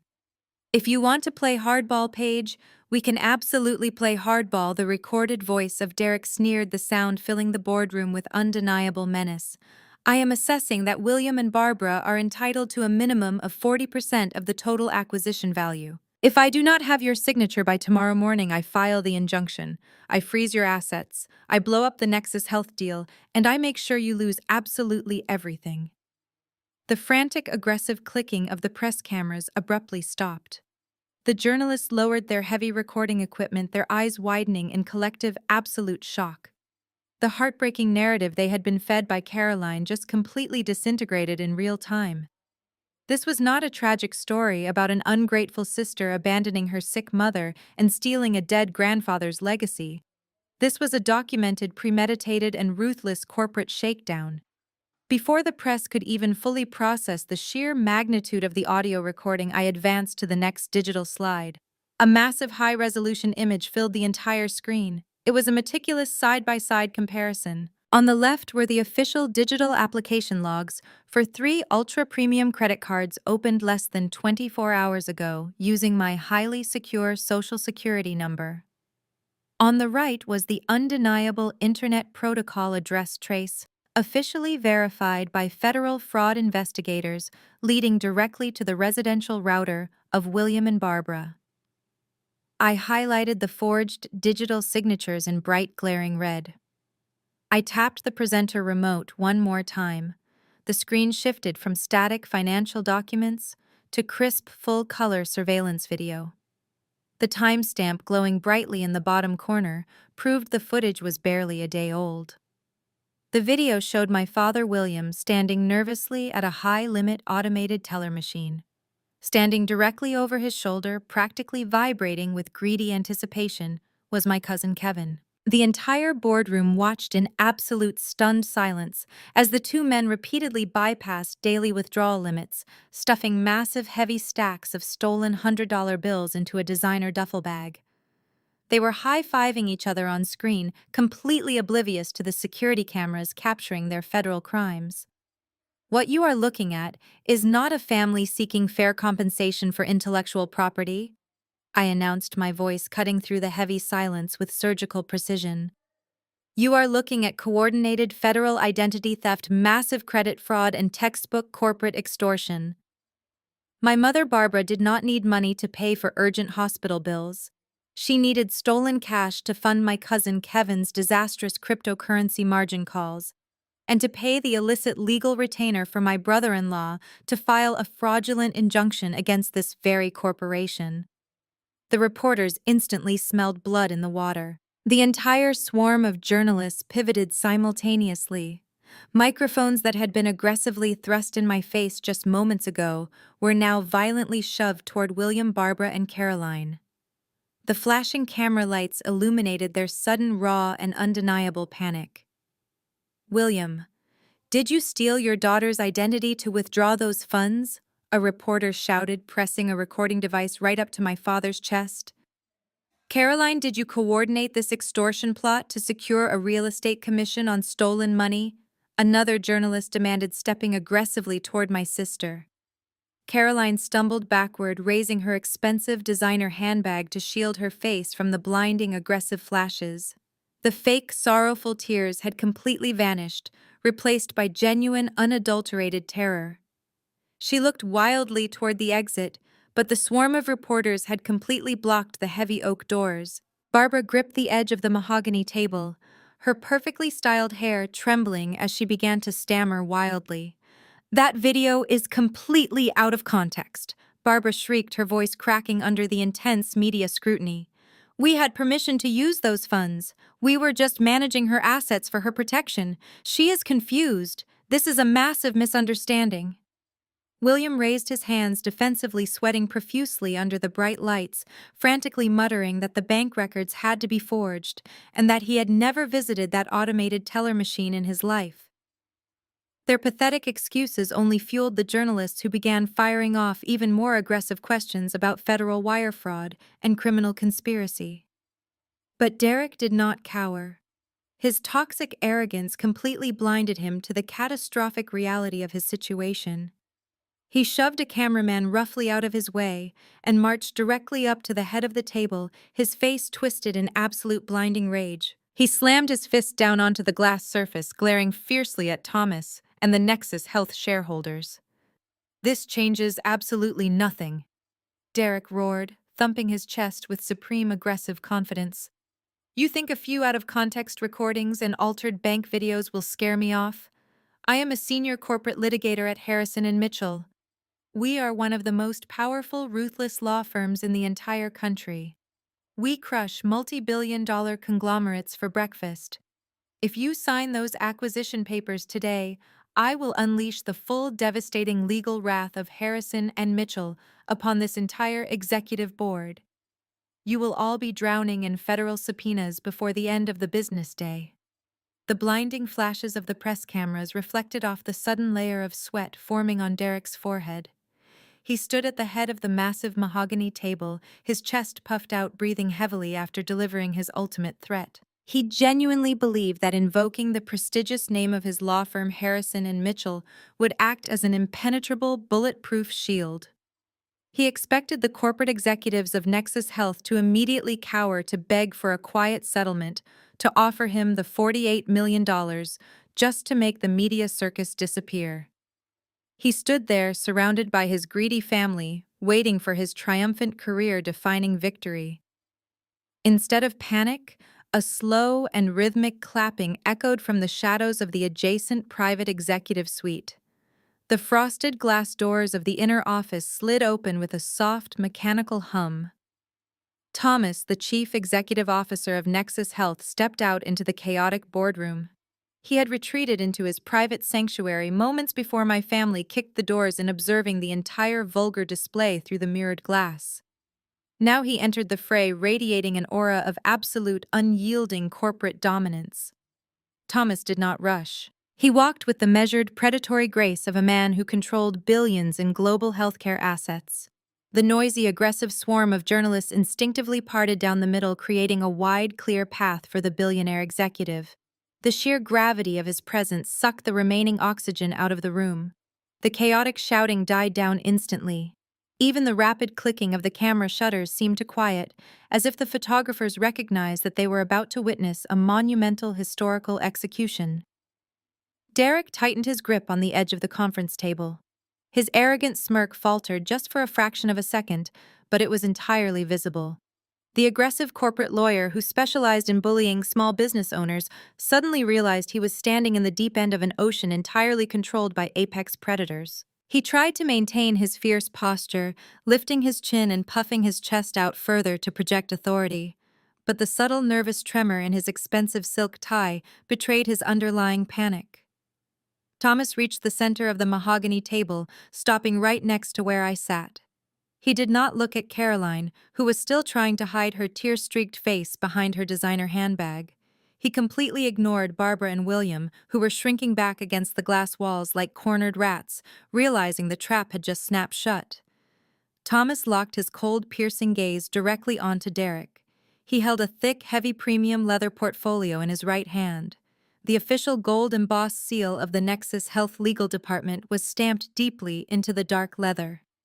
With a swift and violent motion, Thomas slammed the heavy portfolio down onto the glass surface of the table, right on top of Derek's fabricated intellectual property injunction. The sharp, explosive crack of the heavy leather hitting the glass echoed like a gunshot through the silent boardroom.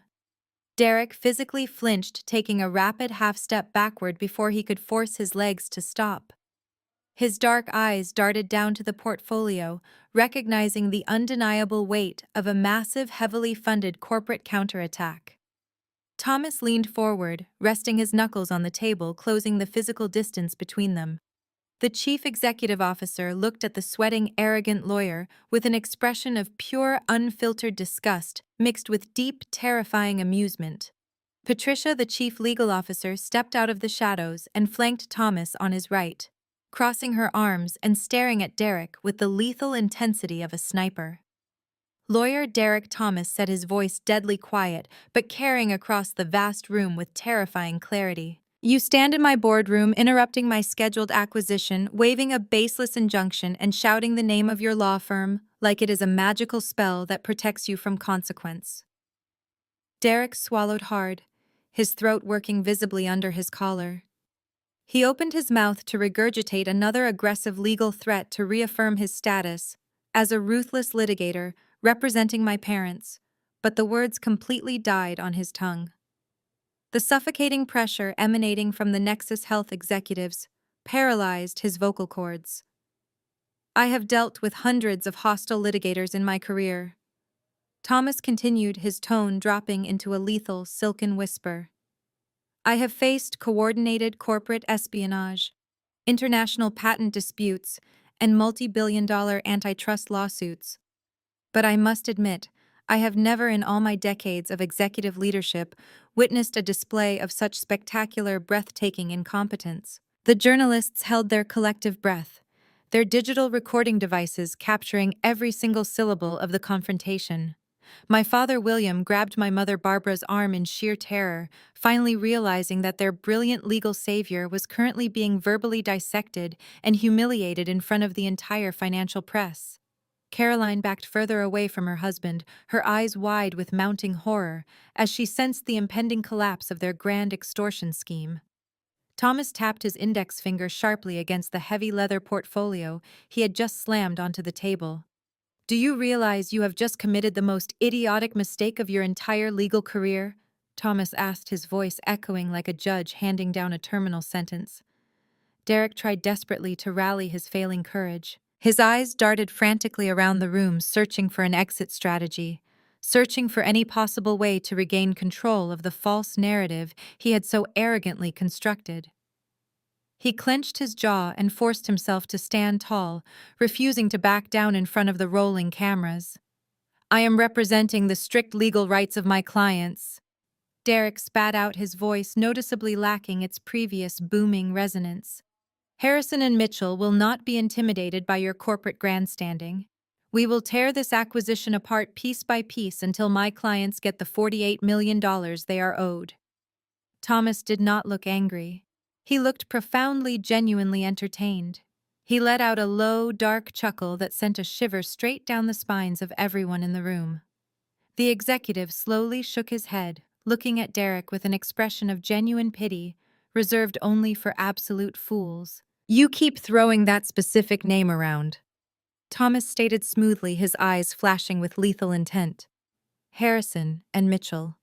You wield it like a heavy weapon. You deliberately brought the press here today to document your glorious victory. You wanted the entire world to watch you leverage the immense, terrifying power of your prestigious law firm to extort a fortune from an independent inventor. Thomas paused, letting the heavy silence stretch until the tension in the room became almost physically painful to endure.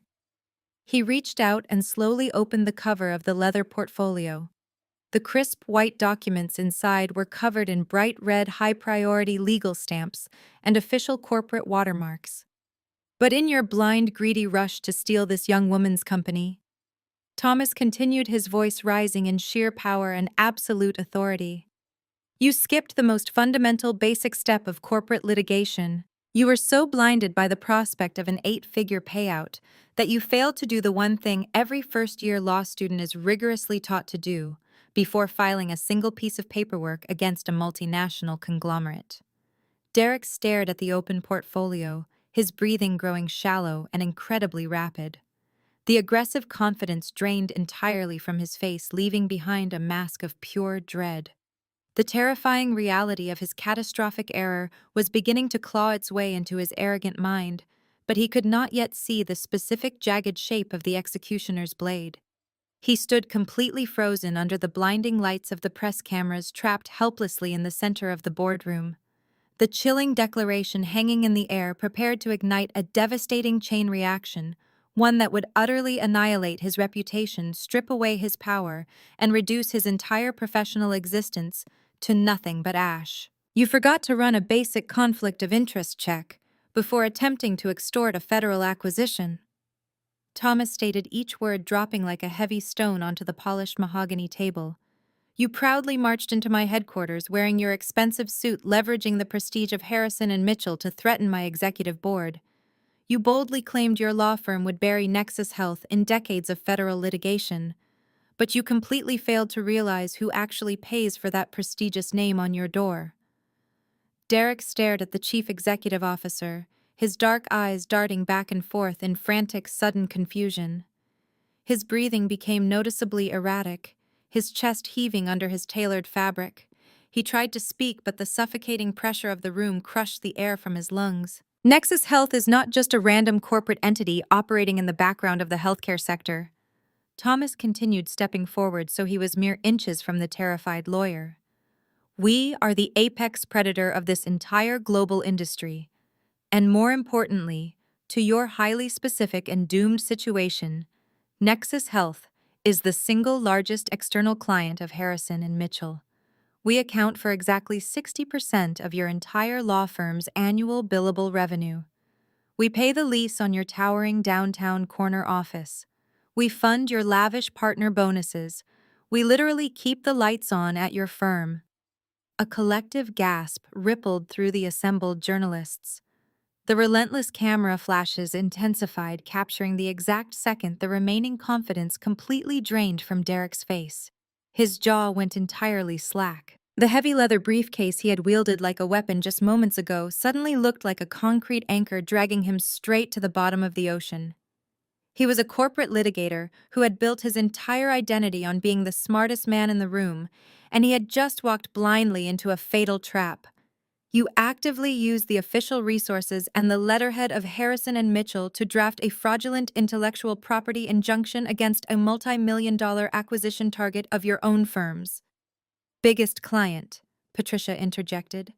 Her voice sliced through the heavy boardroom air with lethal surgical precision. Under the strict ethical guidelines of the American Bar Association, that is not just a minor administrative oversight, that is a catastrophic career-ending conflict of interest. You engaged in a criminal conspiracy to extort a direct business partner of Nexus Health, actively jeopardizing a monumental transaction that your own senior partners were quietly negotiating the regulatory compliance for behind closed doors. Derek began to physically shake. The arrogant, untouchable corporate litigator was rapidly reduced to a hyperventilating shell of a man. He raised his hands desperately, trying to form a coherent sentence, trying to backtrack his aggressive threats, but the sheer crushing gravity of his malpractice paralyzed his vocal cords. He had essentially pointed a loaded gun at the very executives who signed his massive paychecks. He had documented his own extortion on tape and then brought the press to witness his professional suicide.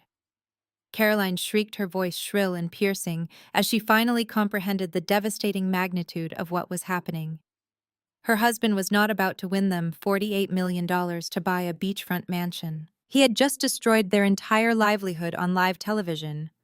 She grabbed Derek's arm, shaking him violently, demanding that he fix the situation immediately. But Derek could only stare blankly at the flawless glass table. His entire legal career was evaporating right before his eyes, leaving him with absolutely nothing. William and Barbara pressed themselves flat against the glass wall, trying to become invisible to the swarming media. Their grand, toxic scheme of suburban wealth and early retirement dissolved into pure, unfiltered nightmare. They had bet their entire fraudulent enterprise and their stolen credit card funds on Derek's supposed legal invincibility.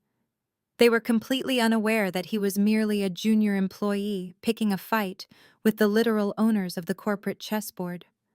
I remained perfectly seated, watching the beautiful, chaotic destruction of the people who had tortured me for 33 years. I did not lift a single finger to defend myself. I did not need to shout or scream. I simply let the relentless, unforgiving corporate machinery of Nexus Health do what it did best. They were mercilessly crushing a liability, and my family happened to be the collateral damage. Thomas reached into the inner pocket of his tailored suit jacket and slowly extracted his private smartphone. He tapped the high-resolution screen twice, bypassing his contact list entirely. He did not need to search for a number. He simply pressed a programmed speed dial button. The entire boardroom fell deathly silent, the journalists holding their breath as Thomas placed the device down in the dead center of the glass table and pressed the speakerphone icon. The phone rang aloud, once, twice. Then a deep, commanding, and fiercely authoritative voice echoed through the high-definition speakers of the device. Thomas, the voice said, sounding incredibly grave and thoroughly displeased. "Good morning, Richard," Thomas replied, his tone remaining perfectly calm and conversational. "I assume you have received the comprehensive digital dossier my legal team transmitted to your private secure server 10 minutes ago. I also assume you are watching the live media broadcast, currently airing directly from my executive boardroom." "Yes," Richard Harrison, the founding senior partner of Harrison and Mitchell, answered heavily. "The audio transmission is crystal clear, Thomas. I have thoroughly reviewed the federal wire fraud evidence.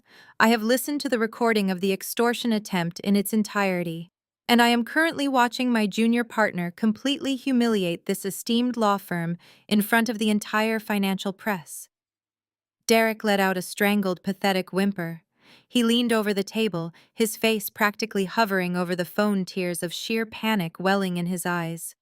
"Richard, please," he begged, his voice cracking with absolute unfiltered desperation. "I can explain everything. This is a massive misunderstanding. The intellectual property claim was just an aggressive negotiation tactic. I was acting independently to secure family assets.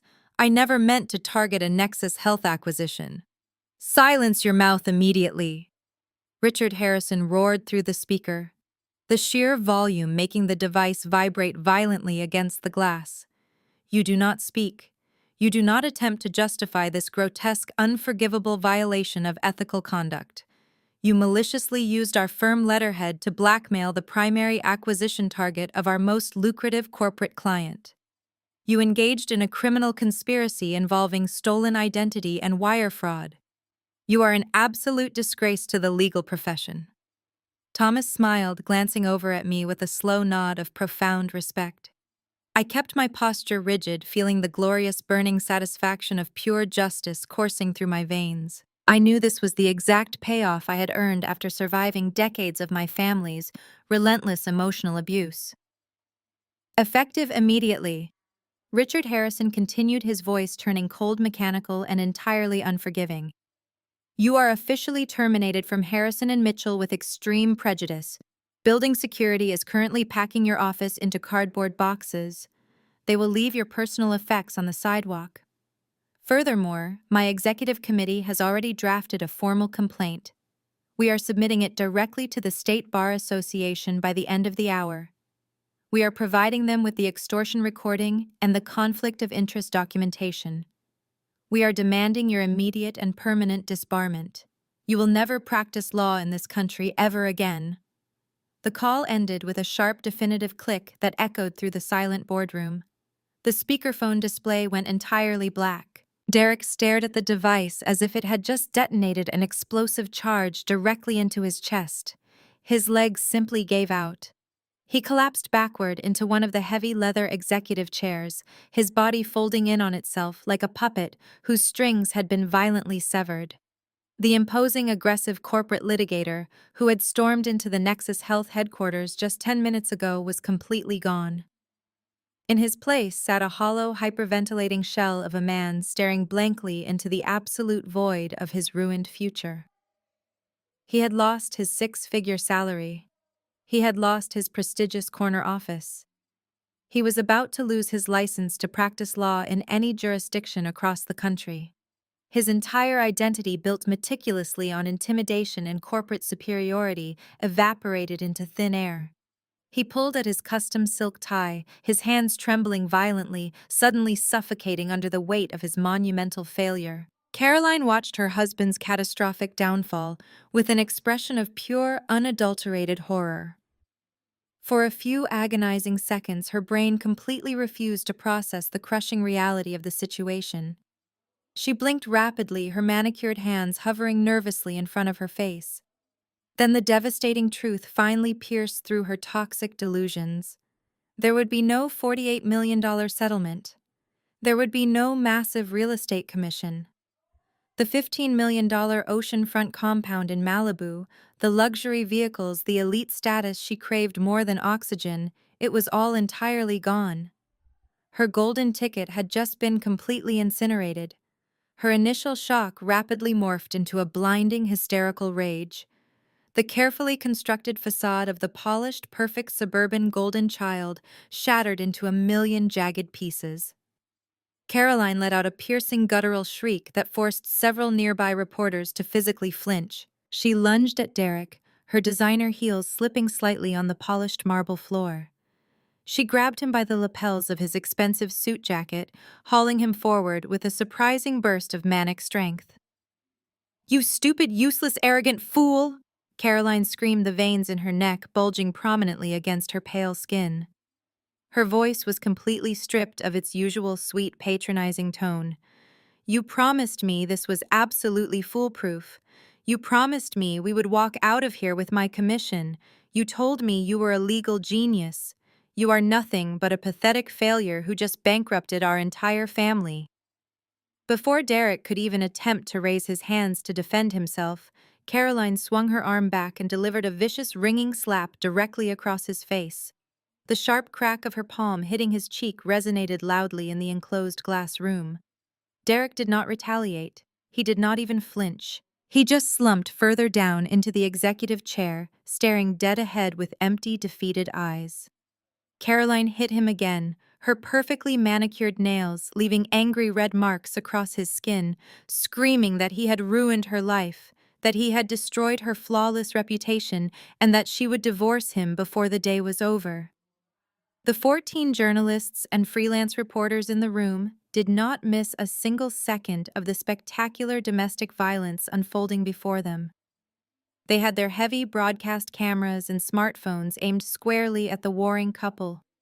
Several of the digital media bloggers were actively live-streaming the entire grotesque meltdown directly to millions of viewers on major social media platforms. The camera lenses focused tightly on Caroline's tear-streaked, distorted face as she battered her disgraced husband. The live chat streams on the journalists' mobile devices were exploding with relentless mocking commentary. The internet, which had been perfectly willing to cancel me just 24 hours ago based on Caroline's fabricated podcast, Tears aggressively turned its vicious attention toward the real villain. Viewers from across the country watched the self-proclaimed perfect sister unravel into a greedy, violent, hysterical mess. They mocked her expensive designer clothes. They ridiculed her desperate, unhinged screaming. They typed thousands of comments branding her as the ultimate gold-digging fraud. The golden child of my family had officially become a national laughingstock, her professional and personal dignity permanently broadcast as a digital spectacle of pure greed.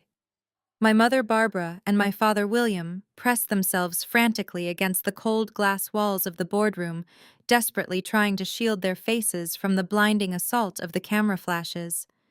They looked like cornered, pathetic animals. William raised his hands pathetically, begging the reporters to stop filming, while Barbara hid her face behind her luxury handbag, sobbing genuine tears of absolute terror. Their grand illusion of suburban superiority was completely dead. Everyone in the room and millions watching online now knew exactly who they really were. They were thieves. They were extortionists. They were toxic parasites who had tried to consume their own daughter for a quick paycheck. I remained standing near the audio-visual console watching the glorious, chaotic destruction of my abusers with a heart full of cold, serene satisfaction. I did not intervene to stop Caroline from hitting Derek. I did not ask the reporters to respect their privacy.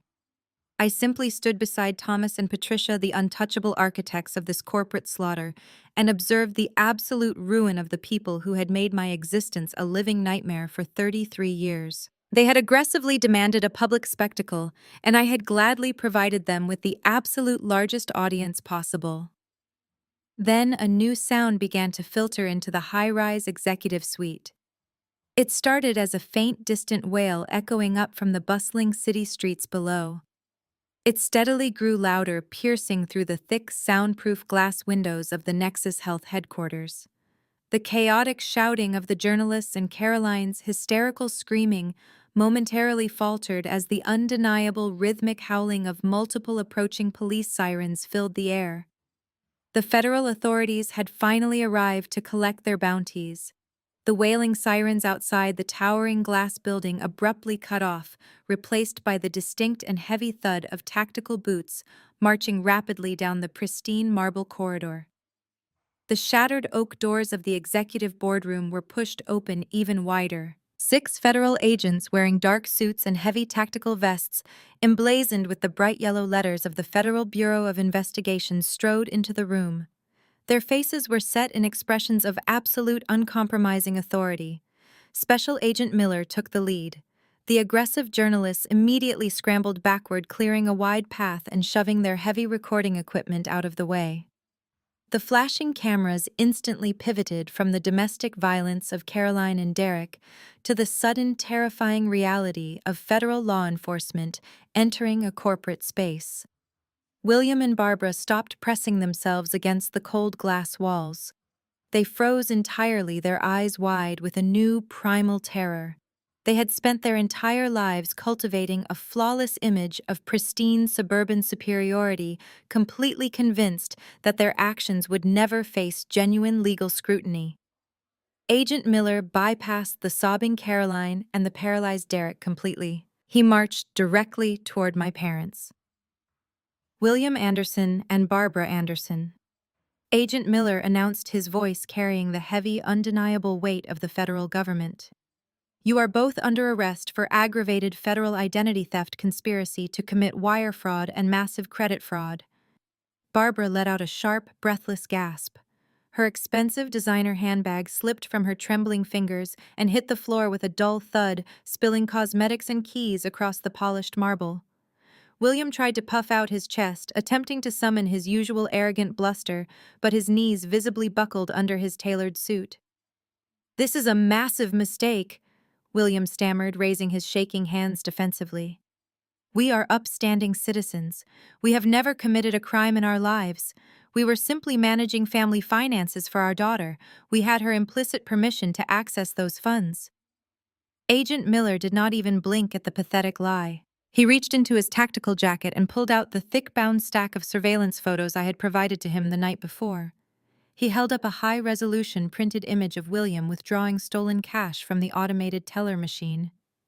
You can explain your highly unique definition of family finance management to the federal judge during your arraignment hearing, Agent Miller stated coldly. Turn around and place your hands behind your back right now. Just as the federal agents moved in with their cold steel handcuffs, 2 more armed officers entered the boardroom. They were physically dragging my cousin Kevin between them. His hands were already securely cuffed behind his back. Kevin had apparently been waiting in the lavish lobby downstairs, eagerly anticipating his cut of the extortion money so he could throw it right back into the volatile cryptocurrency markets.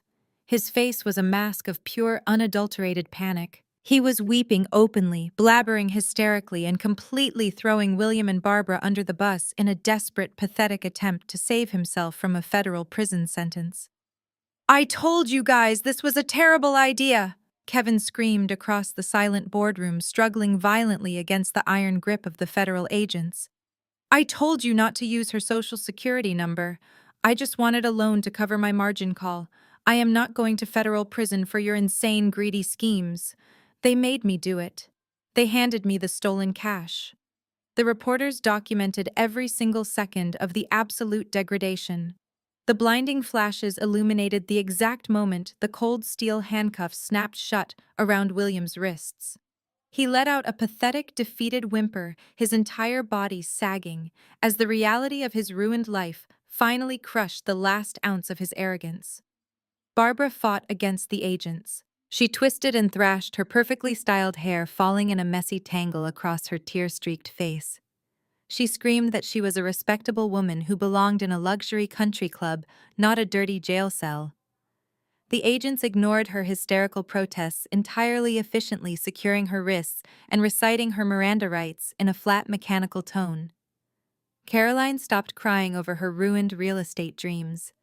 She backed away against the mahogany table, covering her mouth with her hands, as she watched her parents and her cousin being treated like dangerous, violent criminals.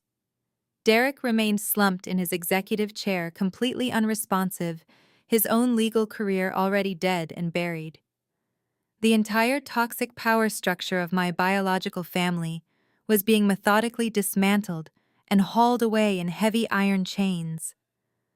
As the federal agents began to physically march them toward the heavy oak doors, Barbara suddenly threw her entire weight forward. She dropped hard onto her knees right on the polished marble floor. The sharp impact echoed loudly in the room. She looked up at me, her face completely stripped of its usual manipulative arrogance and maternal superiority. Genuine raw terror poured from her eyes. She finally realized that her golden child Caroline could not save her. Her prestigious son-in-law Derek could not save her. Her husband William was completely powerless.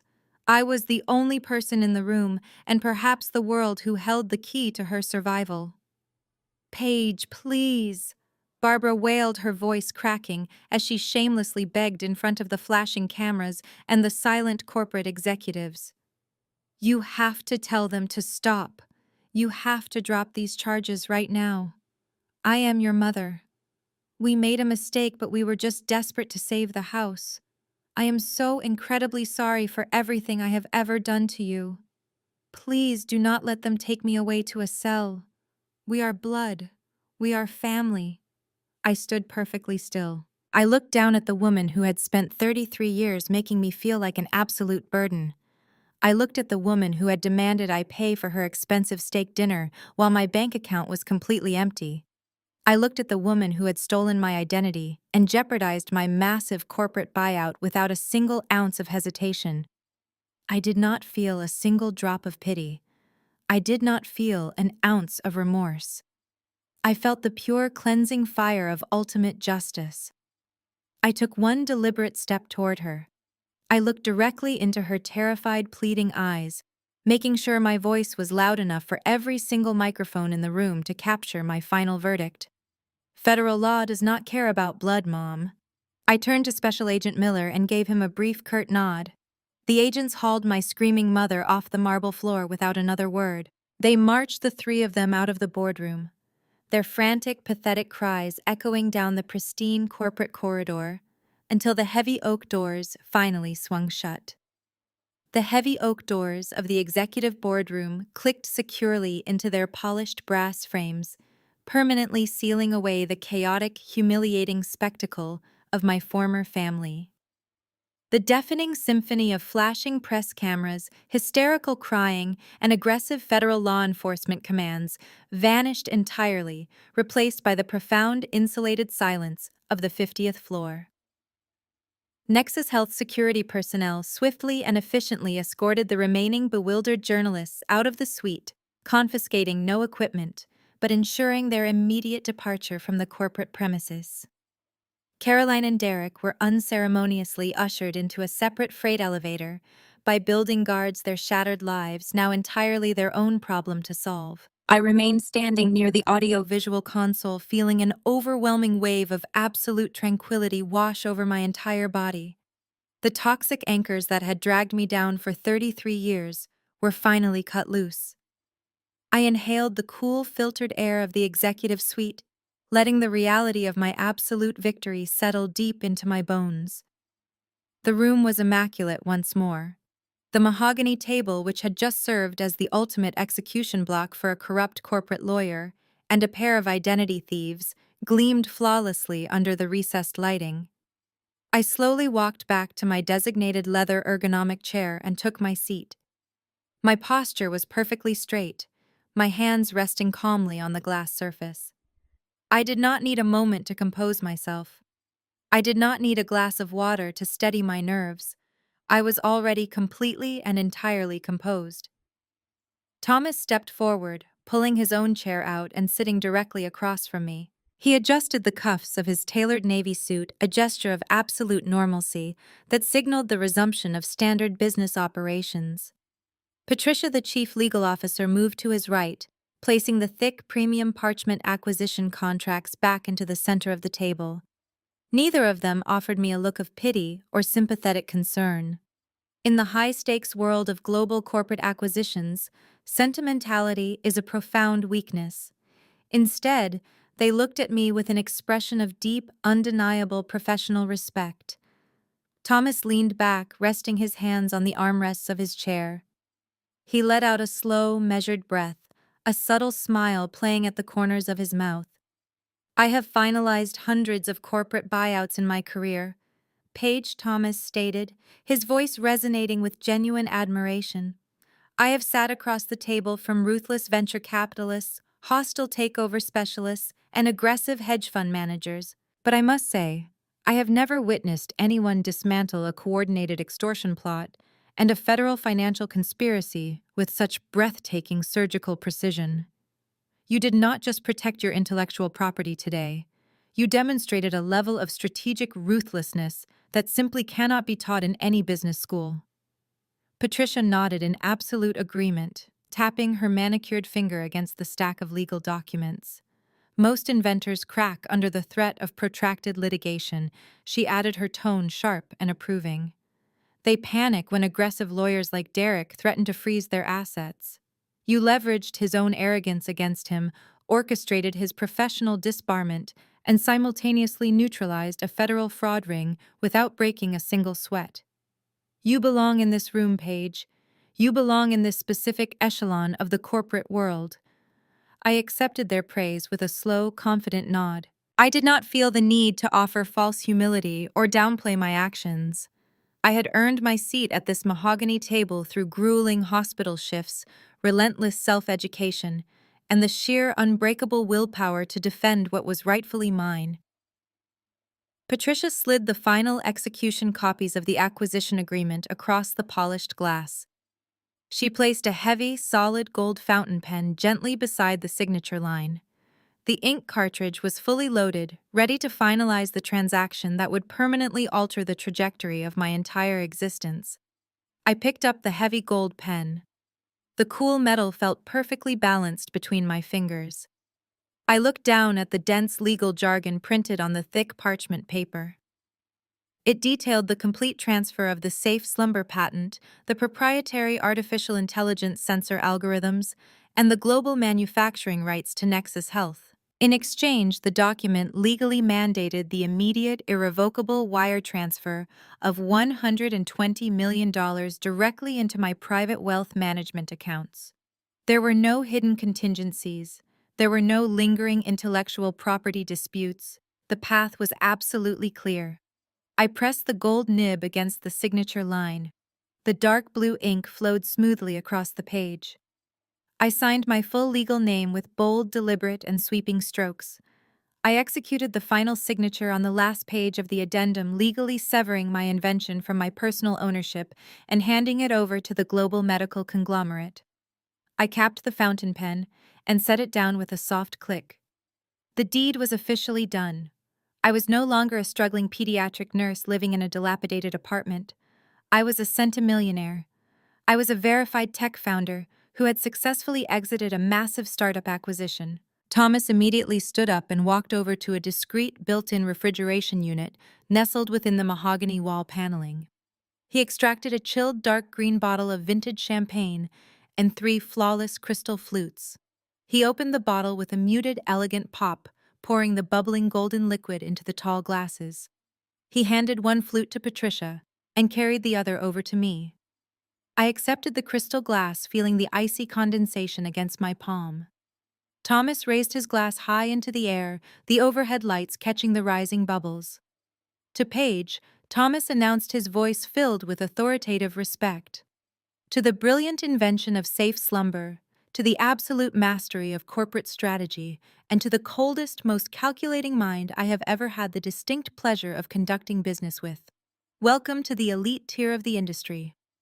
To Paige, Patricia echoed, raising her glass in perfect synchronization. I raised my crystal flute to meet theirs.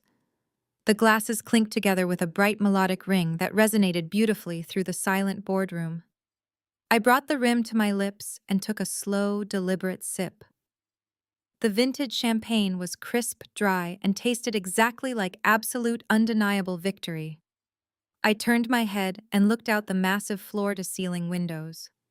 The sprawling, dynamic skyline of downtown Chicago stretched out before me, gleaming under the bright morning sun. The towering skyscrapers, the busy avenues, the immense wealth flowing through the financial district below it all, looked completely different now. I was no longer a victim observing this world from the outside. I owned a very real, very substantial piece of it. The scared, isolated girl who had suffered in a damp basement was gone forever. The elite, untouchable woman who had orchestrated the flawless destruction of her abusers had finally taken her rightful place. I stood by the glass, finishing the last drop of my champagne, feeling the absolute power of my new reality settling permanently into my veins. The violent storm of my past had finally broken, leaving behind a clear, unobstructed path toward my future. I placed the empty crystal flute back onto the mahogany table, ready to begin the next chapter of my life, entirely on my own terms. 6 months later, the dust from the explosive boardroom confrontation had finally settled, revealing the true, devastating aftermath of my orchestrated retaliation. 6 months passed with the swift, ruthless efficiency of a corporate restructuring. The crisp autumn wind swept through the affluent Chicago suburbs, tearing dead leaves from the oak trees and scattering them across the overgrown, dying lawn of my childhood home. The grand colonial house which William and Barbara had once leveraged to project an illusion of untouchable suburban supremacy now stood as a rotting monument to their monumental greed. A massive, glaringly yellow foreclosure notice was hammered violently into the front door. It was a legally binding tombstone for a family that had cannibalized its own foundation. The financial collapse had been absolute and entirely self-inflicted. William and Barbara were currently serving mandatory minimum sentences in a federal correctional facility. The federal judge had shown absolutely zero leniency for their aggravated identity theft and wire fraud convictions. Kevin, whose disastrous decentralized finance gambling had initiated. The entire toxic cascade was legally pursued by multiple creditors and ultimately declared complete bankruptcy before fleeing the state. Because my parents had recklessly taken out a massive second mortgage to cover his margin calls, the bank had swiftly seized the property the very second their illicit funds dried up. Today was the official public auction. A small crowd of local real estate investors, property flippers, and curious whispering neighbors gathered on the cracked concrete driveway. A representative from the major national bank stood on the front porch, organizing his clipboard and preparing to auction off the very roof under which I had been systematically emotionally abused for decades. Standing at the very edge of the dying grass, entirely segregated from the wealthy investors, were Caroline and Derek. The visual transformation of my former golden child sister and her arrogant corporate husband was staggering. Derek did not wear a custom-tailored silk suit. He was dressed in the wrinkled, faded brown uniform of a commercial package delivery service. His posture, once puffed up with the aggressive superiority of a high-powered litigator, was entirely collapsed.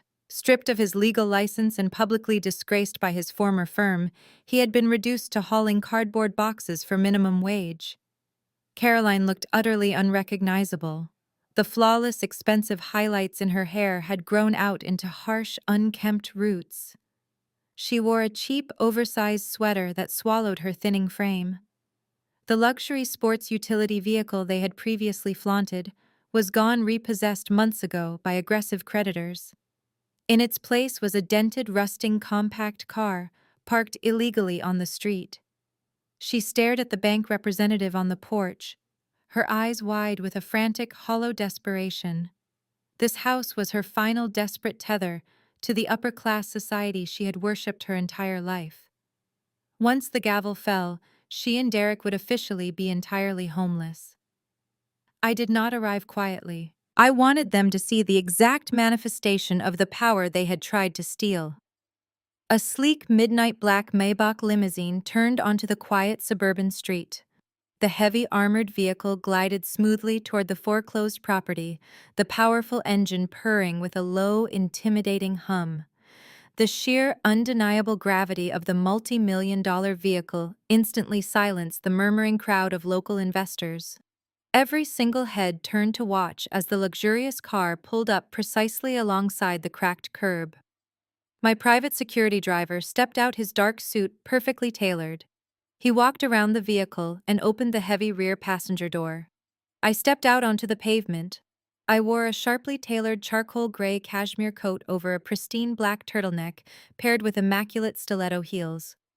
I looked exactly like the corporate titan I had become. The crisp autumn wind caught the edge of my coat, but I stood perfectly still, my expression a mask of absolute, unyielding calm. I slowly removed my dark designer sunglasses, letting my gaze sweep over the pathetic scene of my former childhood prison. Caroline physically jolted when she recognized me. Her jaw dropped open, her eyes darting frantically from my flawless cashmere coat to the imposing black Maybach and back to my face. For a fraction of a second, the old toxic pride flared in her eyes, a desperate urge to insult me, to maintain her fabricated superiority. But the brutal, crushing reality of her impending homelessness instantly snuffed it out. The bank representative cleared his throat, announcing the beginning of the public auction for the property. The sound of the auctioneer officially opening the bidding completely broke Caroline. Her final shred of dignity shattered right there on the dying suburban grass. She shoved past a group of whispering neighbors and practically sprinted toward me. Her worn shoes slapped awkwardly against the concrete driveway. Derek tried to reach out and grab her arm to stop her, his face flushed with burning humiliation, but she violently yanked herself free. She lunged toward the edge of the curb where I stood protected by my driver. Paige, Caroline screamed, her voice cracking with raw, unfiltered panic. "Paige, please, you have to stop them."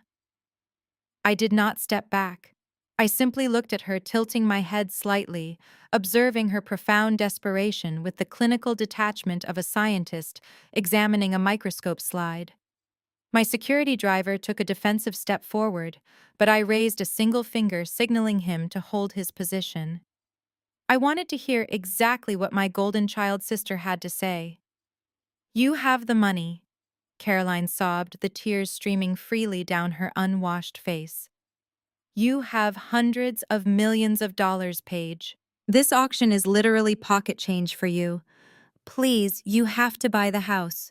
You have to win the bid right now. I maintained my absolute silence, letting her stew in the humiliating agony of her public begging. We have absolutely nowhere to go. Paige. Caroline pleaded, her voice dropping into a hoarse, pathetic whisper as she clasped her hands together in front of her chest. Derek cannot find a decent job. My real estate license is suspended. We are completely broke.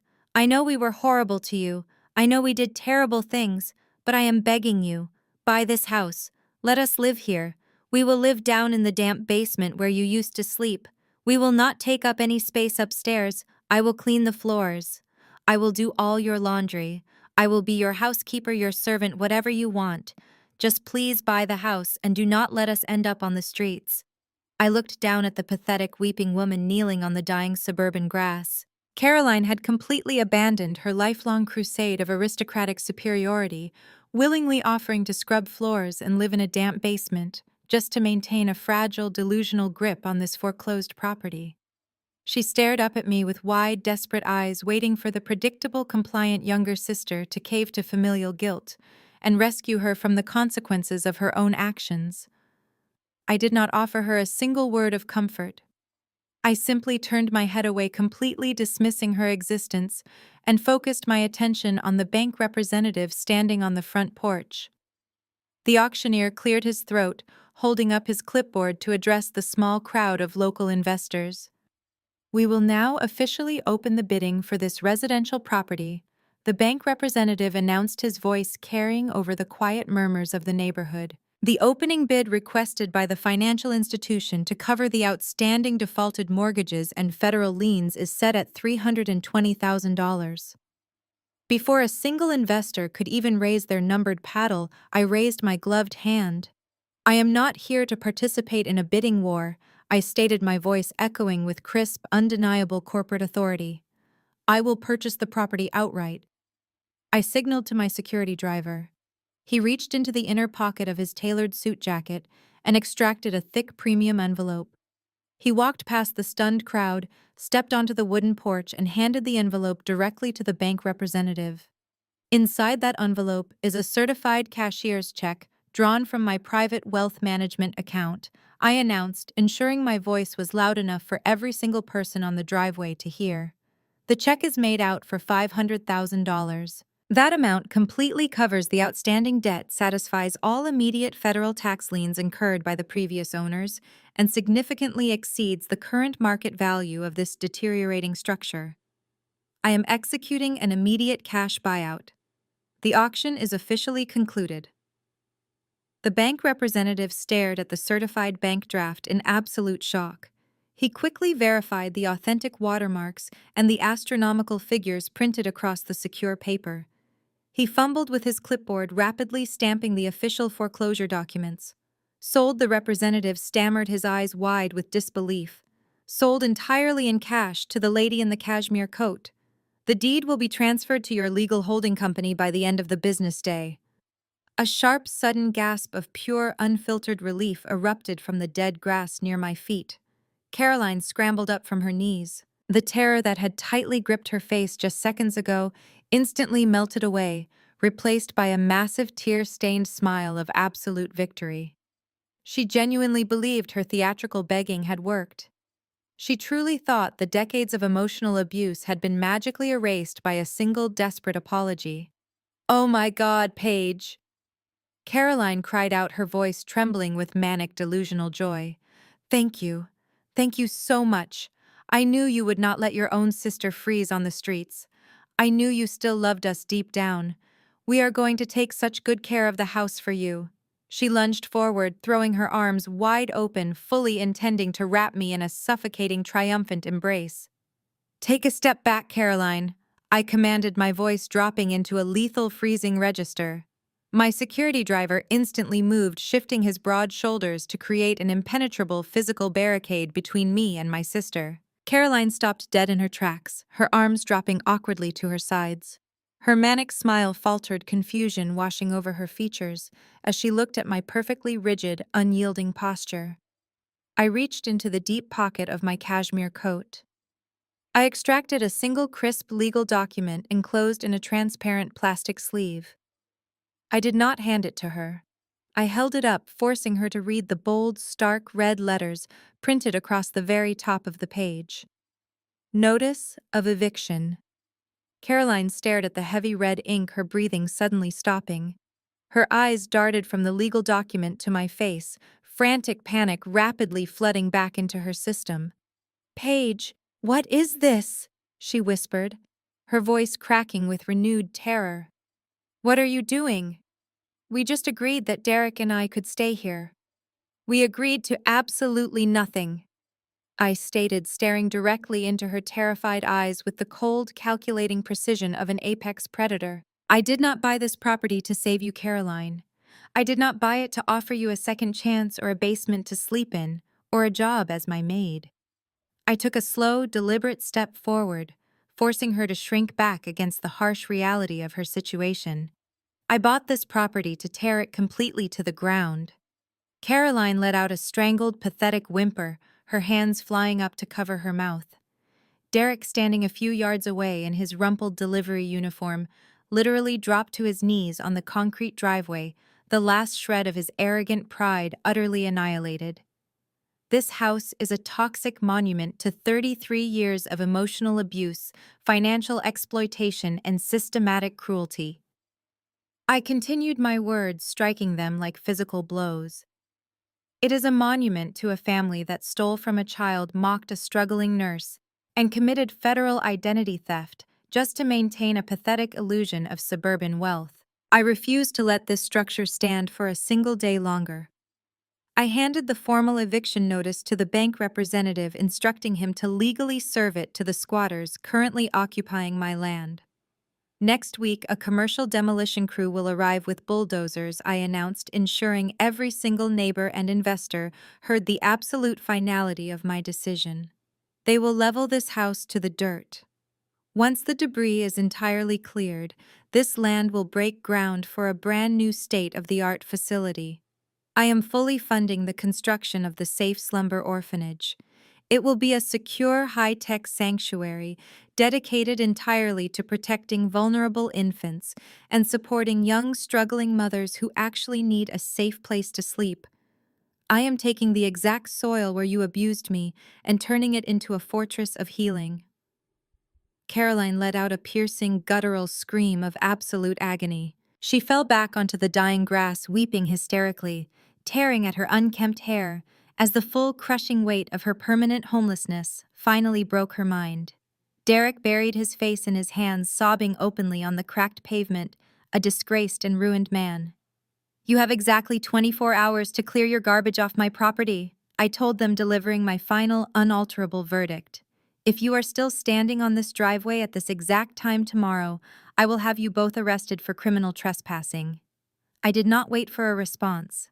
I did not offer a single word of comfort, hesitation, or regret. I turned my back on my biological family forever. I walked with perfect, unwavering grace toward the sleek, midnight black Maybach waiting at the curb. My driver opened the heavy, armored rear door.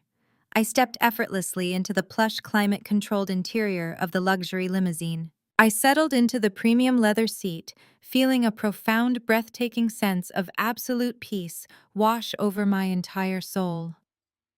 The driver firmly shut the door, the heavy mechanical latch sealing with a satisfying, definitive click. Outside, Caroline dragged herself across the concrete, slamming her fists against the exterior of the vehicle, screaming my name in a high-pitched, agonizing wail of pure despair. She begged for mercy. She begged for forgiveness. She begged for just one more chance. I reached over and pressed a sleek silver button on the door panel. The thick, heavily tinted bulletproof window smoothly and silently rolled up. The mechanism completely severed the connection to the outside world, instantly muting Caroline's pathetic, helpless cries into absolute glorious silence. I leaned back against the headrest, smoothing my ivory suit. I looked straight ahead through the windshield as the powerful engine of the Maybach rumbled to life. A genuine, radiant smile spread across my face. There was no grand reconciliation. There was no tearful family forgiveness. There was only the sweet, ruthless establishment of absolute boundaries and the beautiful, undisputed reality of my true freedom. The car pulled smoothly away from the curb, leaving the ruins of my past entirely behind and driving me straight into a brilliant, limitless future. The profound lesson drawn from Paige's harrowing yet triumphant journey is that our self-worth is never dictated by the inability of others to value us, even when those people are our own biological family. For decades, Paige was subjected to systematic emotional abuse, financial exploitation, and relentless manipulation by the very individuals who should have nurtured her. Her family masked their toxic greed and narcissism behind the sacred concept of blood, using it as a weapon to keep her subjugated while elevating their own fabricated image of suburban superiority. However, Paige's ultimate victory was not merely financial, it was deeply psychological. She taught us that walking away from a toxic environment is not an act of surrender, but a declaration of profound self-respect. True empowerment is achieved when we stop seeking validation from those who are committed to misunderstanding and diminishing us. Instead of crumbling under the weight of her family's coordinated extortion and public smear campaigns, Paige channeled her pain into silent, calculated resilience. She utilized irrefutable facts, strict legal boundaries, and her own monumental achievements to completely dismantle their house of cards. Furthermore, this story masterfully redefines the concept of revenge.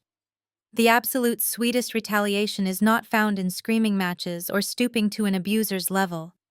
It is found in massive, undeniable success and the enforcement of absolute, impenetrable boundaries. By cutting out the toxicity and transforming the literal site of her childhood trauma into a sanctuary for vulnerable children, Paige proved that we have the power to rewrite our own narratives. We are never bound by the family we are born into, but by the integrity and courage of our own choices. If you have ever had to build your own success while cutting ties with toxic people, share your story in the comments below and subscribe for more empowering journeys.